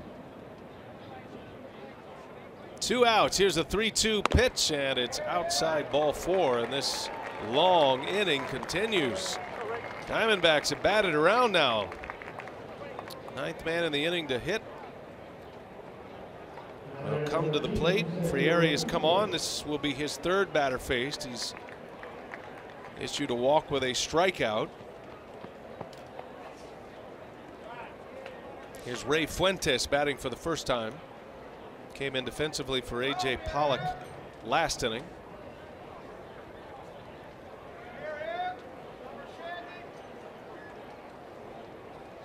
Eight to 6 Diamondbacks. They've scored 4 in this inning.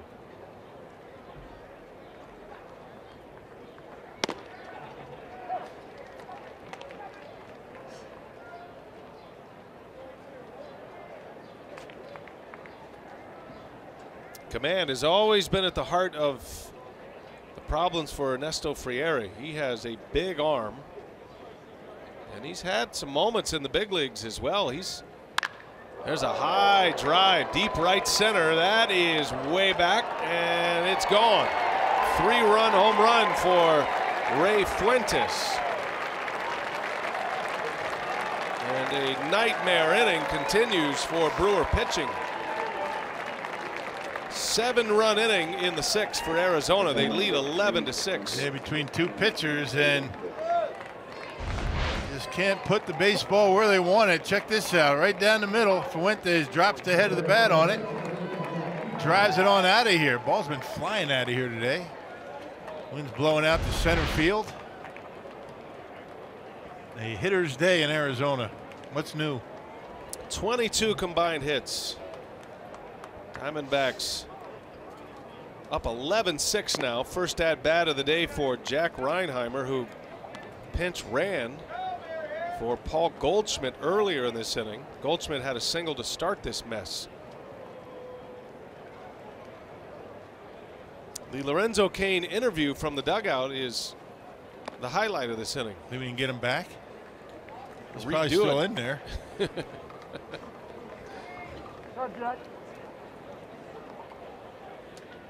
Maybe we should have just kept him on for the entire half inning. We could have learned his entire life story. Right. I'm sure he was worried about that. 2-0 to count. Ask him some questions about Ned Yost and Dale Swain. I'm sure he's got some good stories about those two. I would imagine. Yeah, Ned Yost always loved Lorenzo Cain. Why wouldn't you?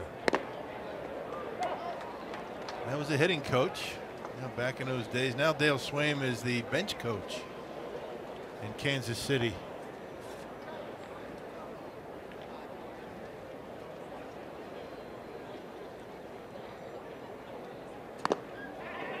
Did he go? He did not. And the inning continues. So Frieri issues his second walk. And now the 11th batter of the inning is coming up. Socrates Brito will bat. He pinch ran for Jake Lamb earlier in this inning. Now Craig Counsell and Derek Johnson, the pitching coach, are going to have to find a way to get to the finish line with pitching at this point. What a nightmare. Yeah. Well, there's plenty of arms down in that bullpen. They still have not made any minor league cuts. Nobody cut from spring training here in the big leagues to the minor league complex. That's because there's no games going on yet. Nowhere for them to go. Games will start next week on the minor league side. Which you would think then, you would think there's going to be some whittling down of the bodies here in the big league camp. Scheduled to pitch today is Chris Davis. Or Eric Davis, I beg your pardon. There's a fly ball right center, and that'll do it. Mercifully comes to an end as Wren hauls it in, and the side is retired. Yikes, 7-run inning for the Diamondbacks, and they lead at 11 to 6. We head to the bottom of the 6th inning in Maryvale.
Cardinals. Will that be an option this year? Wade Miley pitching very well. And former Badgers faring at the NFL Combine. You can also check out highlights of our game today. We'll have highlights coming to you the rest of the weekend. Television games today, tomorrow, Saturday. Sponsor weekend here at Maryvale Baseball Park. As we go to the bottom of the 6th, Yoshi Hirano will pitch for Arizona. And Rock, he is in that group that is vying for that closer's role for the Diamondbacks this year. Yeah, signed a 2-year deal with the D-backs on December 22nd. And you see his numbers last year in Japan, 58 appearances and a nifty, and I say nifty, 267 earned run average. I don't use that word too often. That's pretty good earned run average, though. It's a good word to implement into your repertoire. 16 walks, 47 punch outs. Famous in Japan, one of the elite pitchers for the Oryx Blue Wave in the Japanese leagues. Or excuse me, the Oryx Buffaloes. At 11 seasons there as he faces Jonathan VR.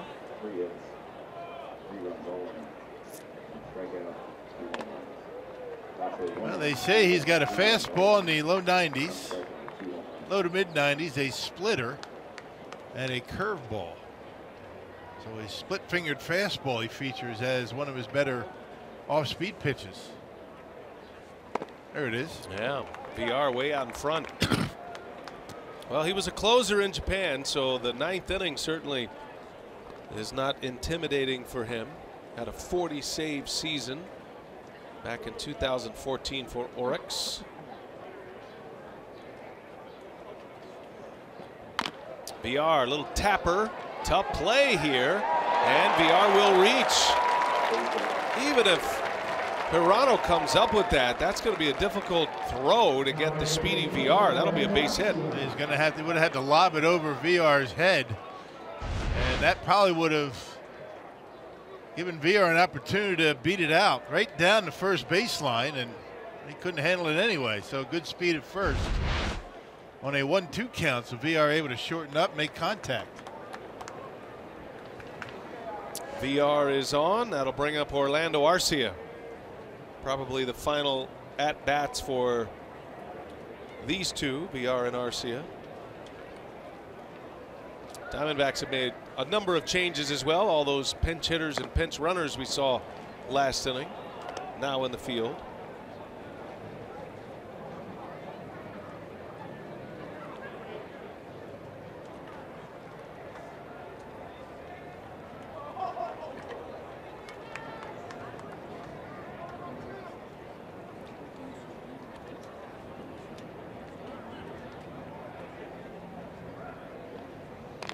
Arcia, a little tapper foul. This is the part of the show where we play Follow the Director. If you'd like to know who the newcomers in the game are. Would you like to know that, partner? I wish you would say it so I can write it down. My eyes aren't as good as they used to be. I can't see out there. Well, you got a brand new outfield. Okay. No balls, 2 strikes. On the ground, slow roller. Negron, the new shortstop, makes a play at second. And VR is out. All right, Rock. So Ramon Flores, former Brewer, Yep. is in left field. Ray Fuentes is in center. He came in a couple of innings ago for A.J. Pollock. And that is Socrates Brito. Got a new left side of the infield as well. You just saw Christopher Negron playing shortstop. New third baseman is Jack Reinheimer. There's Negron, who's over on the other side of the bag with the shift. And then Christian Walker's at first base. If you're scoring at home, the only 2 in the game that started at their positions for Arizona, the second baseman Vargas and John Ryan Murphy behind the plate. Yep, got it now. Thank you. Okay, you're welcome. Appreciate it.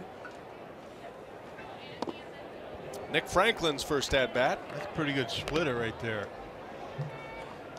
Yeah, they talk about that pitch for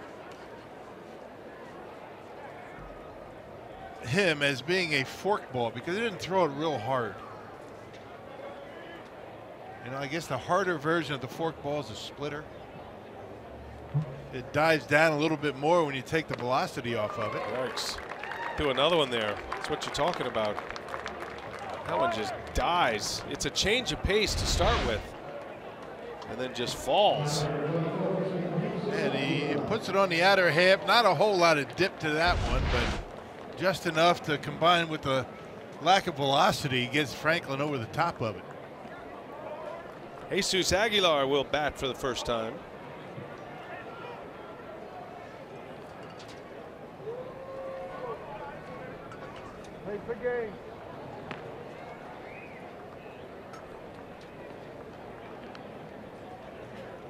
Jesus taking over at first base for Eric Thames.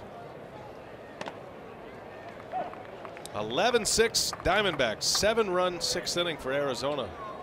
It was an ugly one for the Brewers. 11 batters came to the plate. 6 hits and 2 walks in the inning. Aguilar shoots one to right. Wins holding it up. Long run for Brito, and that'll be in the Brewers bullpen, which is active today. Probably more active than Craig Counsell would want.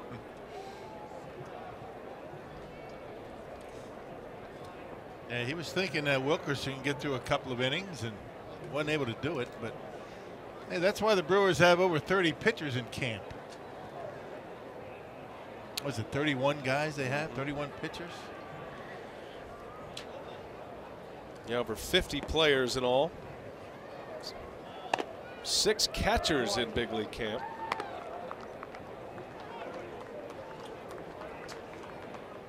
Other than being a major league coach, I'm saying a major league catcher in spring training is not the most ideal scenario. As Aguilar reaches down, sends one to center field, and Fuentes will run it down to end the inning. There's a lot of bullpens to catch, a lot of arms to get ready for the season. Can be a long day for a catcher.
On over 400 supported devices, plus get a free MLB At Bat Premium subscription when you sign up. For more details, visit MLB.tv for details. New pitcher for the Brewers, Adrian Hauser, comeback trail. Came back from Tommy John surgery last year. He opened some eyes in the fall league last season. Hard throwing right-hander. Was throwing in the upper 90s last year. And on the big league mound in a Brewers uniform. And he will take over here in the 7th. 11-6 is our score. Christian Walker will lead off for Arizona. Well, we're pleased to be joined now by Manny Pena, the Brewer catcher. What a day today. Manny, congratulations on it. This is the day you got to love because you come out spring training and you've gathered up 4 RBIs. You hit a couple of home runs, your first home runs of the spring. How'd you feel today, both at the plate and behind the plate? Yes. I feel really good seeing the ball today. Yes, that's what a great day doing today. Oh man, it's got to be a big difference. I mean, what a difference a year makes. Last year you come into spring training trying to make a club. Now you're in spring training. Craig Counsell has said that you're the #1 catcher. How does that affect your approach as you get through spring training this year? I mean, it's nice to do here in the spring training too. When I get into the field, so I feel more comfortable. I feel more confidence. So, but I feel like I have to work more with the pitcher because, like they say, again, to be a catcher #1, so I need to working more. So I stay more focused in the game run with the pitcher. Yeah, everybody was talking about last year and coming into the season this year how well you did managing the game and calling the game for this pitching staff. I mean, you have pretty much the same group of guys except for maybe a couple. That's got to be a big benefit for you going into this year, knowing who you have out there in the mound. Yes. It's almost like a same thing. They have Albert, they have Gallardo, Chacin, all those new guys. So I knew catching bullpen during the game, but almost all started and reliever almost kind of the same. It's like you said, man, always working and try to be always on the same page with the pitcher. Visiting with Manny Pena, the Brewers starting catcher. I would imagine, Manny, that you'd be a great motivational speaker one day because you went from 2012 with the Royals to 2016 between appearances in the major leagues. Yes. What was the low point for you, and how satisfying is it for you to be in this position now? Yeah, I mean, last time I played in big league was 2012 with Royals, so I spent like 5 years in minor league to get called up. But I never kept my head down. I was working hard. I always got with my wife. She always talking with me. I mean, it's hard. It's hard little bit, but when you got focus, when you working hard, it's easy to find a way again. It's a great story. Now tell us, you obviously came across, would be teammates with Lorenzo Cain. What was that relationship like then, and now you're teammates again in Milwaukee? Yes, I played with Lolo in 2011 and 2012 with Royals. So now we're back here. So I know him from a long time ago, so always talking, always mess around. So Lorenzo is a good guy, man. It's fun to play with him. Well, Manny, we appreciate your time today, and you're off to a great start, and it's fun to watch your career.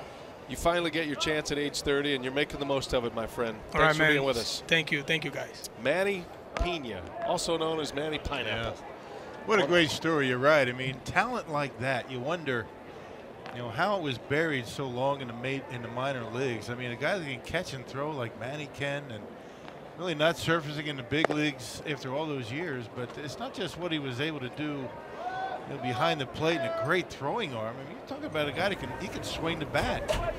And something obviously clicked with him here in Milwaukee, and that has been a case with a lot of guys here in this organization. Do you give catchers a little bit of time to, I mean, there of those who can blossom later, catchers are usually part of that group because of the innings required.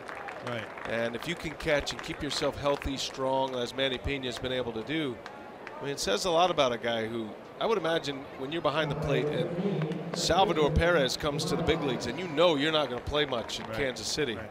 He had to find a new place, a new home. That was in Milwaukee. And always believed in himself. But as a catcher, you do have a little more leeway, right, to make it to the big leagues at a later age? Well, again, I mean, if you handle it correctly, I mean, a backup catcher, and again, I mean, if you're in the minor leagues, it's one thing if you're playing every day, but, you got to be able to, be that guy that's going to be a team player to help your pitching staff. You want to catch the bullpens. You want to do all the right things to be able to stay in an organization. And if you can catch and throw these days, I mean, I'm talking about handling pitchers and receiving the baseball and throwing, the way Manny can, you're going to stay in the game a long time. And sooner or later, like he did last year, he's going to get an opportunity. I mean, the Brewers were were stuck. They didn't know what they were going to do. Jonathan Lucroy's gone. They bring in 3 guys. They bring in Manny. They bring in Susac and Bandy, and one of those 3 guys wasn't going to make the club. Nobody knew who the 2 were that were going to make the team. He got an opportunity. He played a lot, and he took advantage of it. Now he's become the #1 catcher here. Yeah, to shake that label as a backup or a potential backup, Manny Pena was able to do that. But you got to do the right things to stay in the game. Yeah. I mean, if you're not playing, you're not getting back to the big leagues, and you become a troublemaker, you're going to be gone. Right. Yeah, good point. Adrian Hauser on the mound for the Brewers. A little jam shot fly ball, long run, Phillips, and he's there to make the play. Nice catch. And a good inning for the young Hauser on the comeback trail. This is a guy to watch, folks. Hauser has a big arm. Came to the Brewers in that trade for Carlos Gomez a few years back. Nice clean inning for him in the 7th.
Lead on the strength of a 7-run 6th inning.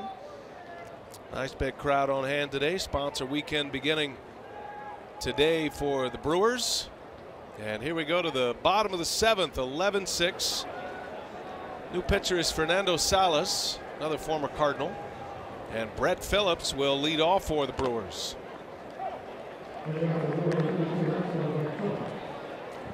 Hey, his numbers a year ago, kind of a rough time of it last year. 522 the earned run average, 61 games, and you see the strikeouts down a little bit for Salas.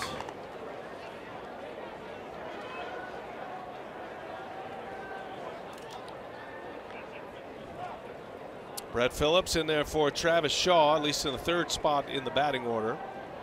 Just made a nice running catch to end the last inning. Nice clean inning for Adrian Hauser. Did give up a 2-out walk, but a scoreless inning for Hauser with a strikeout.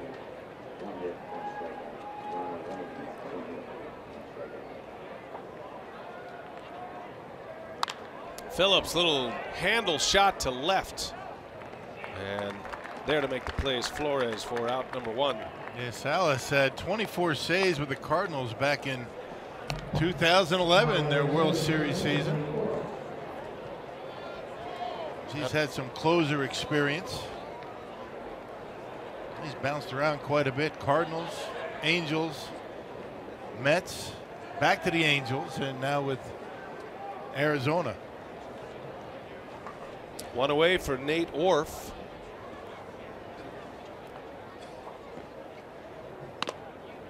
Orf played 3rd base for an inning and then moved to 2nd base last inning.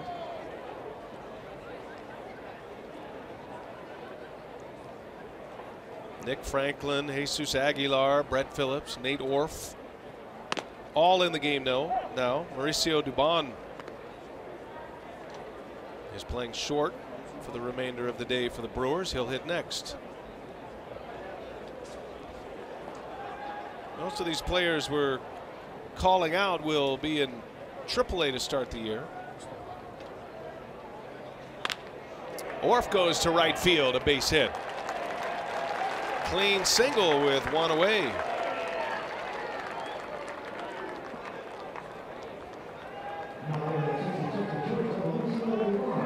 Just steady player, isn't he?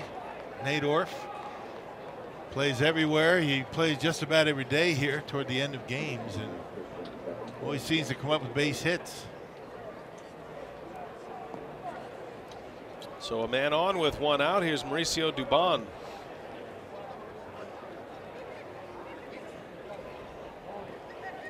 Slick shortstop. Dubon on the first pitch. Pops it up in the infield. And right on top of the mound, Brito makes a rather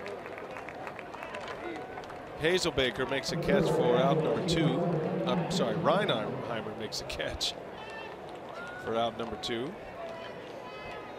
And back to first goes Orf.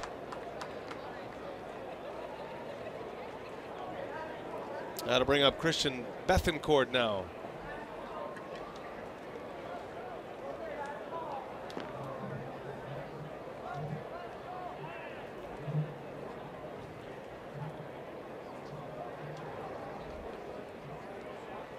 There's another guy the Brewers have in the depth chart at catcher that's got big league experience. Not a whole lot of talk about him making a ball club, but it's nice insurance to have down in the minor leagues. Native of Panama. First saw him come up with the Braves. Big prospect catcher coming through that system. And then last seen in the big leagues with the Padres the last 2 years. He actually tried to pitch last year. Incredibly strong throwing arm. So they thought that might be a conversion he could handle. He pitched the last 2 seasons actually. Got in a couple of games in 16. That's when they started that conversion, and then pitched in 4 games last year. But he's back to catching, no more pitching. And hits out sharply into left center. That is going to be caught with an ice cream cone at the end of it. Heck of a play by Fuentes. Takes an extra base hit away from Bethancourt, and the inning is over. We've seen 2 diving catches by Diamondback outfielders. We head to the 8th at Maryville.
With you again, my friend.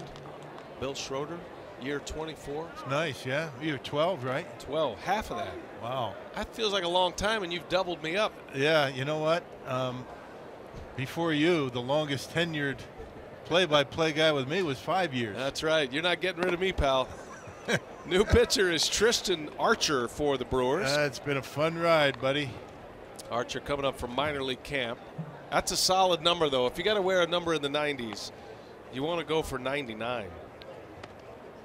He gets a swing and a miss from Josh Tolley. First at bat for Tolley, who is the new catcher. Took over for John Ryan Murphy last inning. Archer split time between AA and AAA. 44 games with Colorado Springs. 476 earned run average. 6'2", 200 pounds out of Garden City, Michigan.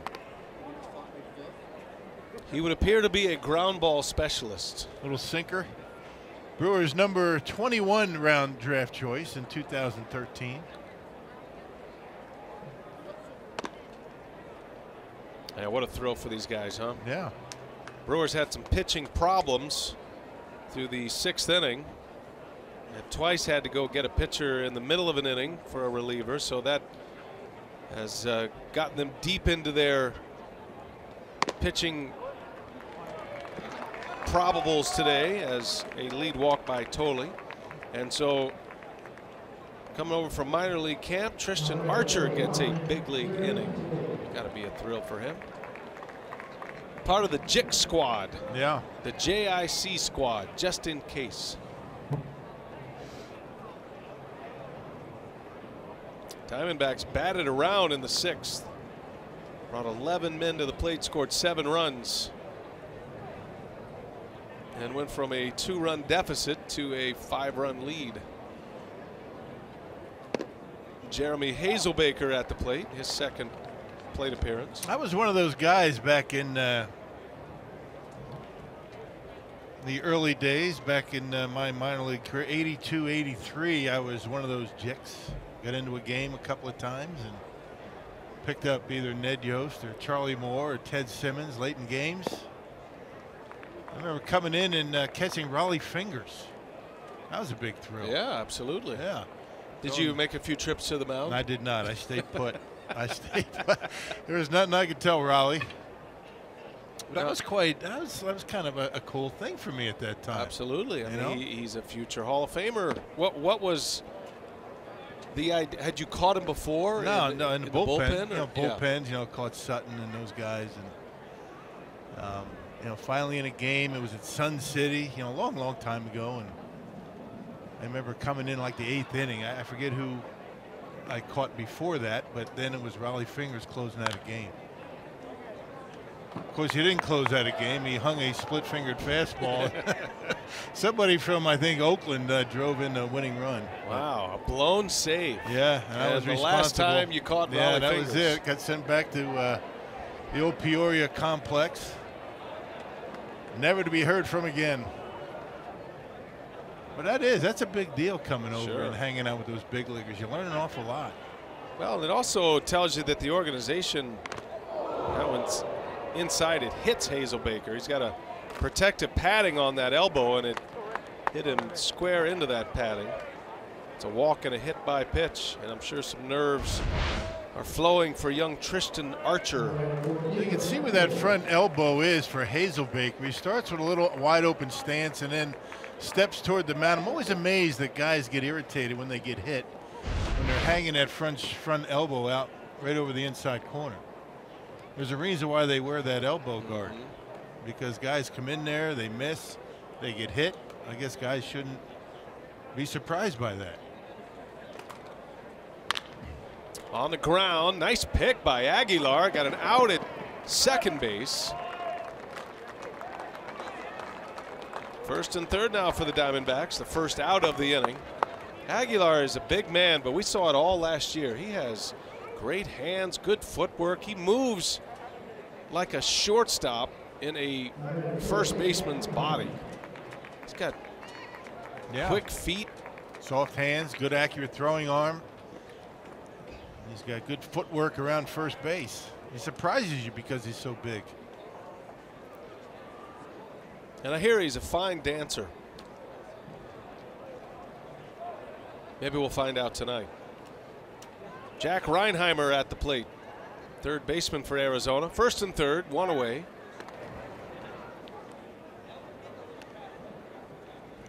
Here's that look at Jeremy Hazelbeck. You can see he's right on top of home plate. That front elbow just hanging out there. And for a pitch that he's trying to work inside on the inside corner, it's not that far inside. You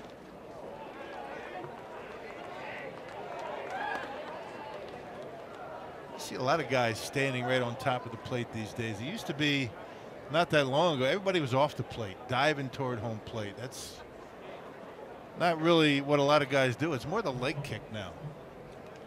Pick that front leg up, set it down, and go.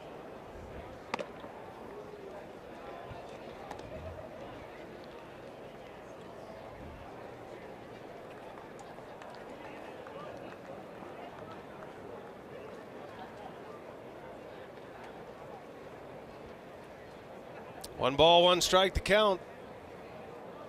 Jack Reinheimer. This would be a good spot for Tristan Archer to get one of those signature ground balls. Get a double play, get out of this inning. Brewers have had a lot of successful moments in the game. Manny Pena leads away offensively. He had 3 hits, including 2 home runs. He drove in 4 today. Travis Shaw could have easily had 3 hits. Ended up 1 for 3 with a home run. Hit the ball sharply all 3 times. Lorenzo Cain was 2 for 3. Ji-Man Choi with 2 hits today, including a double. Arcia had a double. Good day for the hitter today. Chase Anderson looked good early on, but had some problems in the 4th inning. First time pitching in the 4th inning this spring for Chase Anderson. 2-2 and a swing and a miss. Or did he foul it off? Nope, it's a swing and a miss. And Reinheimer is strikeout victim number 1 for Tristan Archer. Kind of throws across his body, has that natural sinking action. Little Jared Weaver-like. You can see the way he kind of throws across, opens himself up, and gets that natural sink. That one stayed inside and tied him up. Socrates Brito at the plate. Got an at-bat in that 7th inning. Was the last out, as a matter of fact, in that 7th inning. The 11th batter to hit in that inning. He came in for Jake Lamb, who had a couple of hits and 2 RBIs today.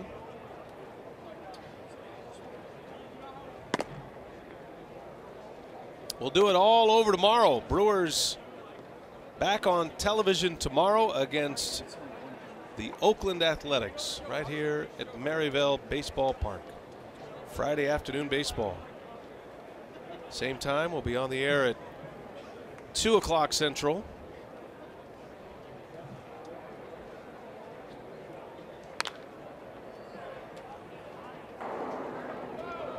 The Diamondbacks will play another road game tomorrow. They'll go to Surprise to take on the Royals. And then they'll be back in their spring training home at Talking Stick against the Royals on Saturday.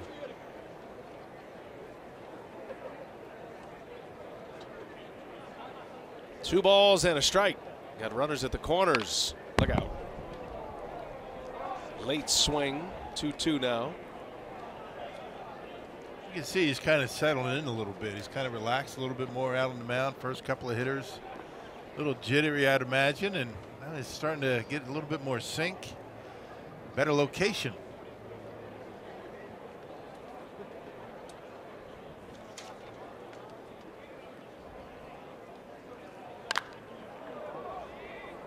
That'll head into the seats. Sinker ballers tell you that it's imperative that they get loose quickly, meaning relaxed. Can't pitch tense. Can't play this game tense at all on any level. Hey, you try and throw too hard, ball flattens out. That's the last thing they want. I'll see if Archer can put up a 0 here in the 8th inning.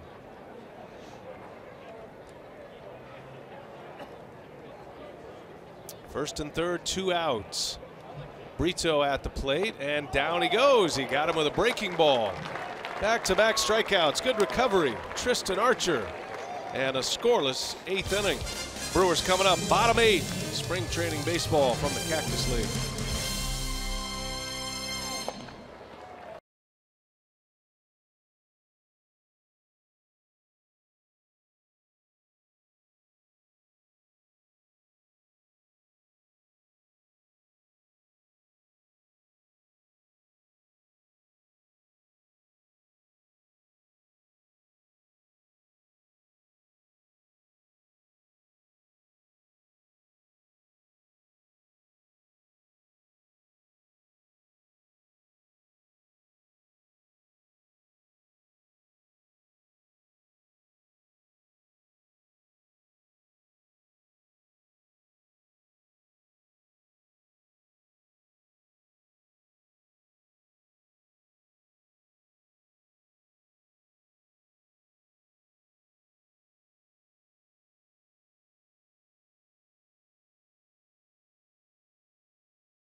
Accounts and descriptions of this game may not be disseminated without express written consent of the Milwaukee Brewers. Brian Anderson, Bill Schroeder, our producer director Marty Tarr. Great to have you with us on a Thursday afternoon. Man, it's great to see the kids at the ballpark. Got a good crowd today. Perfect day for baseball. They really got some neat stuff in the team store. Have you checked it out? I have. I've been down there a lot. I've already pulled out the credit card a few times too, more than I wanted. Did you get me anything? I did. I got you a nice That's right, pullover. Great pullover last time. You're welcome for that. How much that set you back? I can't really discuss that on the air. Let's just call it a gift from me to you, which was a gift from Alita Mercer to both of us. Courtesy of the ball club. Kyle Wren will lead off for the Brewers. Big Jake Barrett is on the mound for Arizona. Yeah, 6'3", 220 pounds. Third rounder for the Diamondbacks in 2012. Went to Arizona State, not too far from here. Last couple of years has been with the Diamondbacks. He started the year last year on the disabled list. 28 appearances, a 5 earned run average.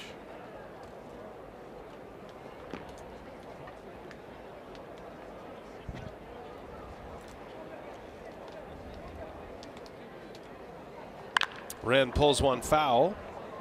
Looks like Jacob Nottingham will get an at-bat next. Young catching prospect.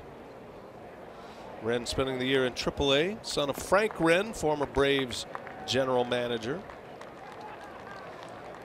Another player we've seen a lot of this spring. He and Nate Orff. They're inseparable, those two. They're always together. They're loving this time of year. They played a lot on the big league field. There's a called strike 3. Jake Barrett lands a breaking ball for a strikeout. One away in the 8th.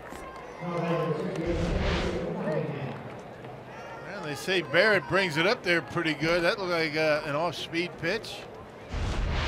A change up on the outside corner. Just tumbling out of his hand. Yeah, fastball, change up, slider, an occasional splitter. I think that splitter slash forkball is coming back in a big way in baseball. I've seen a lot of pitchers throw it this spring. That feels like the counter to the top of the strike zone fastball that we're seeing a lot of. Yeah, that's a tough pitch on the arm, though. Got to be careful with that pitch. The splitter. Jacob Nottingham at the plate for the Brewers. He's hit a spring training home run here in the Cactus League. There's been a lot of elbow surgeries due to that split-fingered fastball over the years. A lot of tension on that elbow. Nottingham sends it into foul territory. Changeups coming back. I mean, changeups have been, it's always a good pitch for youngsters to learn to throw. That's a real easy on the arm, like a fastball. You just change the grip on it. You don't tighten up that elbow like you do with the splitter.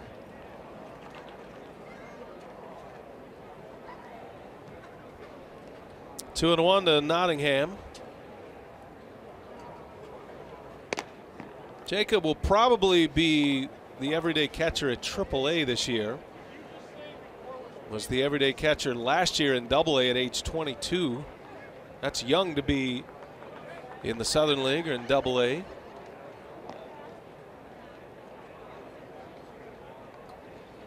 He has drawn rave reviews this spring, trying to improve his catching ability. He draws a walk here. This guy's got a lot of power. He's a player to watch in the system. Brewers got him from the Oakland A's back in 15. Here's that split-fingered fastball. Now, all the tension as you split those fingers, the middle finger and the index finger, all on the elbow and the forearm, and that's why it's so difficult to throw that pitch over and over again. Over time, puts a lot of pressure on that joint, and that's why a lot of guys ended up having surgery.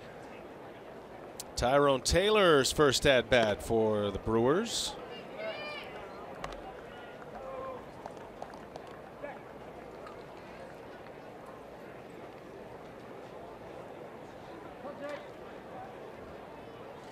Well, Jake Barrett. When you're at this point, you're trying to make an impression. You go with whatever works. Yep. Here's a mound visit, Rock. I believe that is number 2. That's not a cross-up. That is certainly a mound visit. Home plate umpire will note the visit. That's number 3, I believe. Yep. Beg your pardon. This is going to be fascinating. They slipped one by you, didn't they? When we get to the regular season. Oh, I stopped paying attention for a few innings earlier. I'm sorry about that. Kind of blacked out for a minute. You know they're going to keep that on the scoreboard this year. Is that right? Yeah, they're going to keep the visits so you don't have to pay attention. Oh, we should sponsor that. I would imagine there might be a few arguments as to what's a visit and what's not a visit. They say that a fielder can come in and clean his cleats off on that spiked mat that they have behind the mound. Go the rosin bag. Yeah, that's going to be an interesting thing to watch this year, and I'm not sure how they're going to define a visit or not. Now, how far can the catcher go out and say something to his pitcher without it being a visit?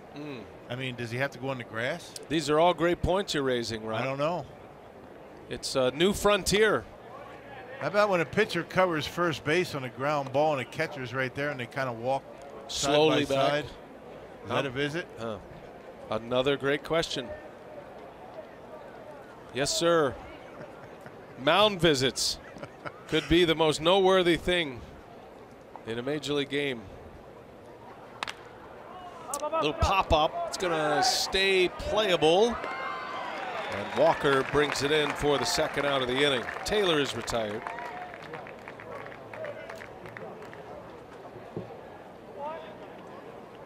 The official rule that was implemented for this season, 6 per team per 9 innings. And you get 1 additional for each extra inning. Right. Right? Right. The 7th visit, you have to take the pitcher out. And each subsequent visit. Somebody's going to forget. Nick Franklin, a little cue shot, shatters his bat.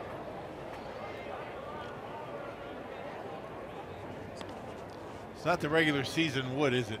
No, I think that might have been out of the barrel. The pro stock barrel. That's the kind of stuff we used to get down in the minor leagues. You know, they used to send that stuff down. Has nobody's name on it. I mean, it would be like, you know, bees to honey. I mean, you see every position player just dive into that equipment room. When a new bat order came in, you don't get your own. I mean, it's just a big pile of bats, boxes, you know, 3-4 boxes of them, pro stock. Pick which one you like. I feel like times have changed a little bit. Now you think? Well, we used to go on the road. There used to be 3 bat bags, right? Okay. I mean, each guy, you would take maybe 4 bats on a road trip. Right. Now everybody has their own bag. What was the dynamic of the 3 bat bags? Well, who yeah, got to be bat partners? Try and guess. How many do you think Yount was able to put in there? He only needed 1 for the whole year, though. Right. Schroeder got 2. Yeah, and those flew up above, wrapped in a sanitary sock. Barrett gets through the inning. We're headed for the 9th.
For the 9th, Brewers calling on Nate Greep. He's a big dude, 6'2", 190 pounds. An 8th round draft choice from the Brewers. 2015 out of Kent State.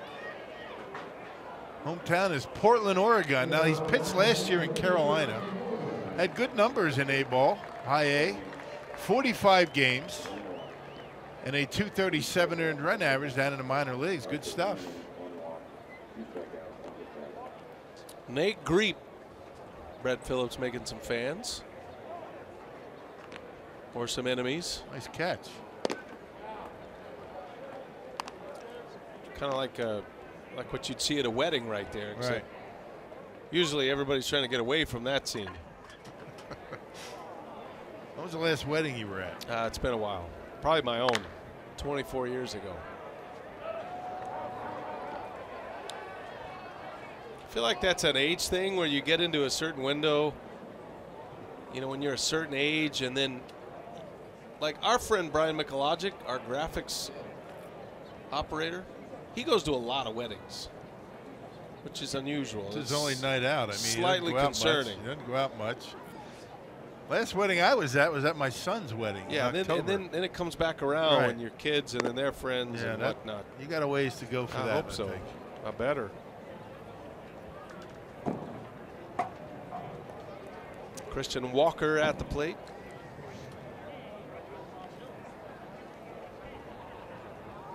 Nate Greep. Ooh, that's a nasty looking slider and a swing and a miss. Yeah, that is a good one. Oof. Kansas State University, Rod. Oh, is that what it says? Kansas? What did I say? Kent State? Did I say the wrong one? You said Kent. Okay. Kansas State. In the little apple of Manhattan. Little quick release there by Greep. It's right by Fort Riley over there. I spent a lot of time in Manhattan, Kansas. in my Big 12 basketball broadcasting days.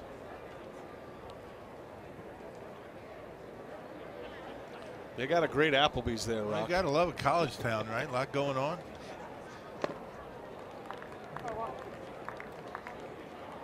The Little Apple. Good program. Great sports facilities there. Yeah.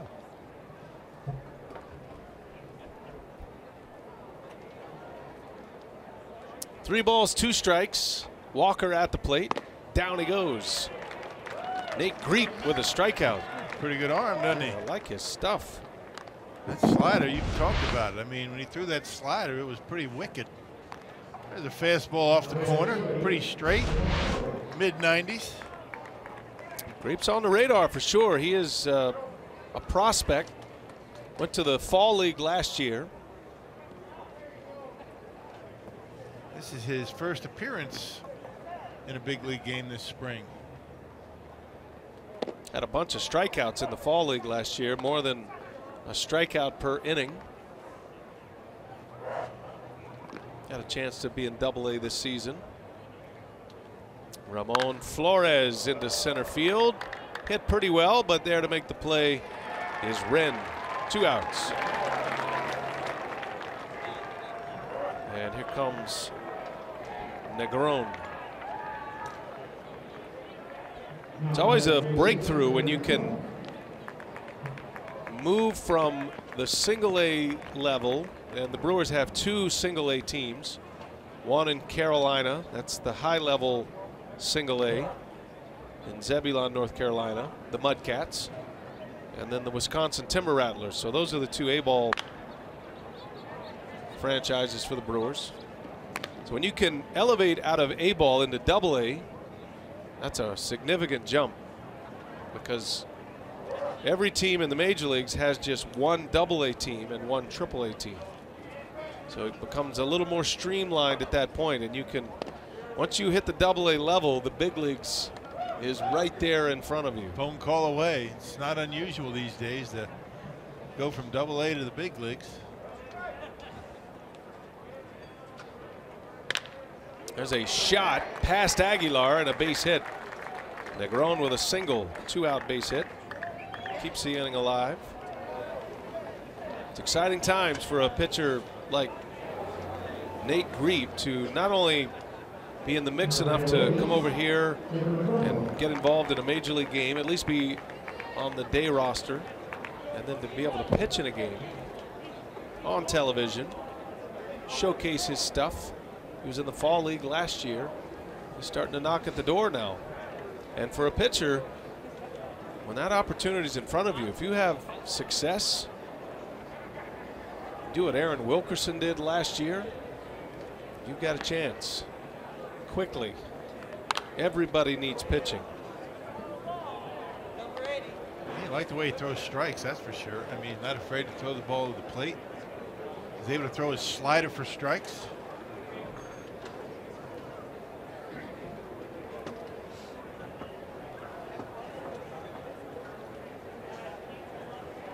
Looking for that high fastball, it looks like. Yeah, got it right by him. Kevin Medrano, by the way, is the hitter. Came in to play second base last inning. Means a lot to these kids to play in a game like this. You're trying to make an impression on the big league staff. No balls, 2 strikes, 2 outs in the inning. Griep misses.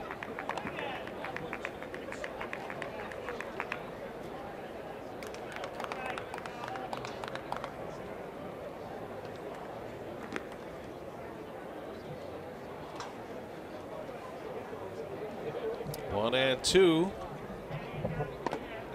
Ooh, he just missed. I'm going to go ahead and pull the trigger on that pitch if I'm a home plate umpire at this point of the game. You think you're going to ring him I'll up? go ahead and ring that bell. I mean, I haven't umpired at all. Can't say that that's exactly what I do, but Stu Sherwater. Not to call him out at all, but no. Spring training for umpires. How about that last one? Not to let that. I can't call that. Can't call that one. Not an Eric Gregg situation here.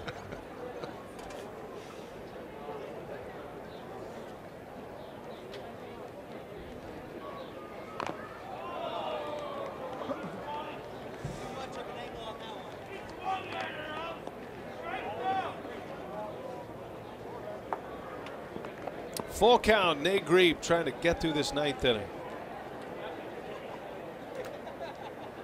Collect a day's per diem of Major League Baseball money. That means a lot. Yes, it does. That'll sustain you the rest of the week. Fly ball, slicing. Taylor's got it, and a couple of good innings by a couple of guys out of the minor leagues. Nate Griep works a scoreless 9th. Last call for the Brewers.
Score. The Brewers coming to bat.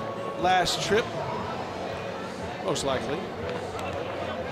And there's a familiar face on the mound for the Arizona Diamondbacks. Former Brewer Michael Blazek. And Michael had some good times with the Brewers, just not consistent enough. Last year, 5 games, 1 start, 831 the earned run average for Michael. That good arm, just couldn't stay healthy enough to be consistent and stay in the major leagues. Got a good chance here with Arizona. Jesus Aguilar will lead off for Milwaukee.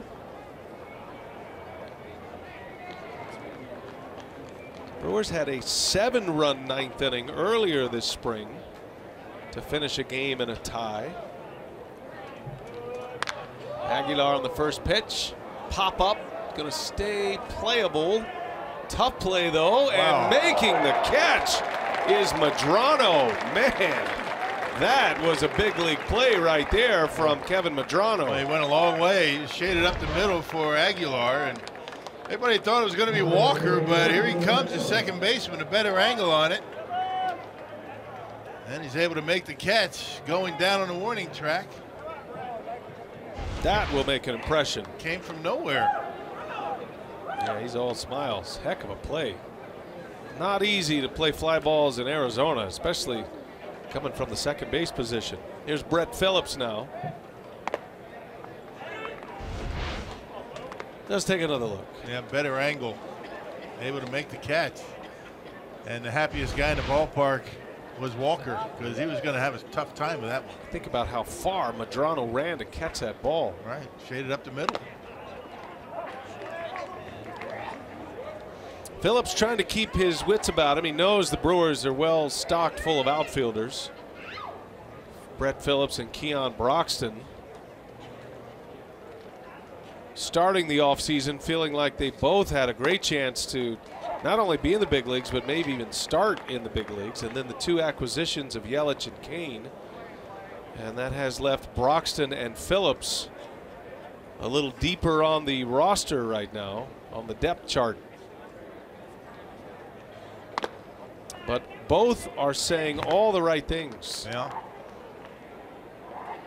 Phillips had a great September last year. He really emerged. Matter of fact, it was probably the emergence of Phillips, how well he played in September, that allowed the Brewers to feel better about trading their top prospect in Lewis Brinson, which is how they got Christian Yelich.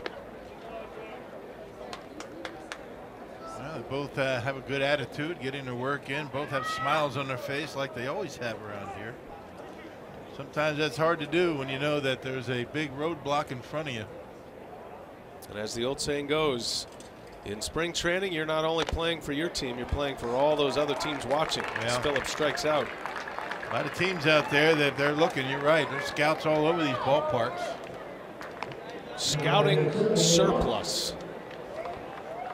And the Brewers do have surplus. Surplus behind the plate, surplus in the outfield. Be interesting 3 weeks here to see if there are more moves to be made for the Brewers.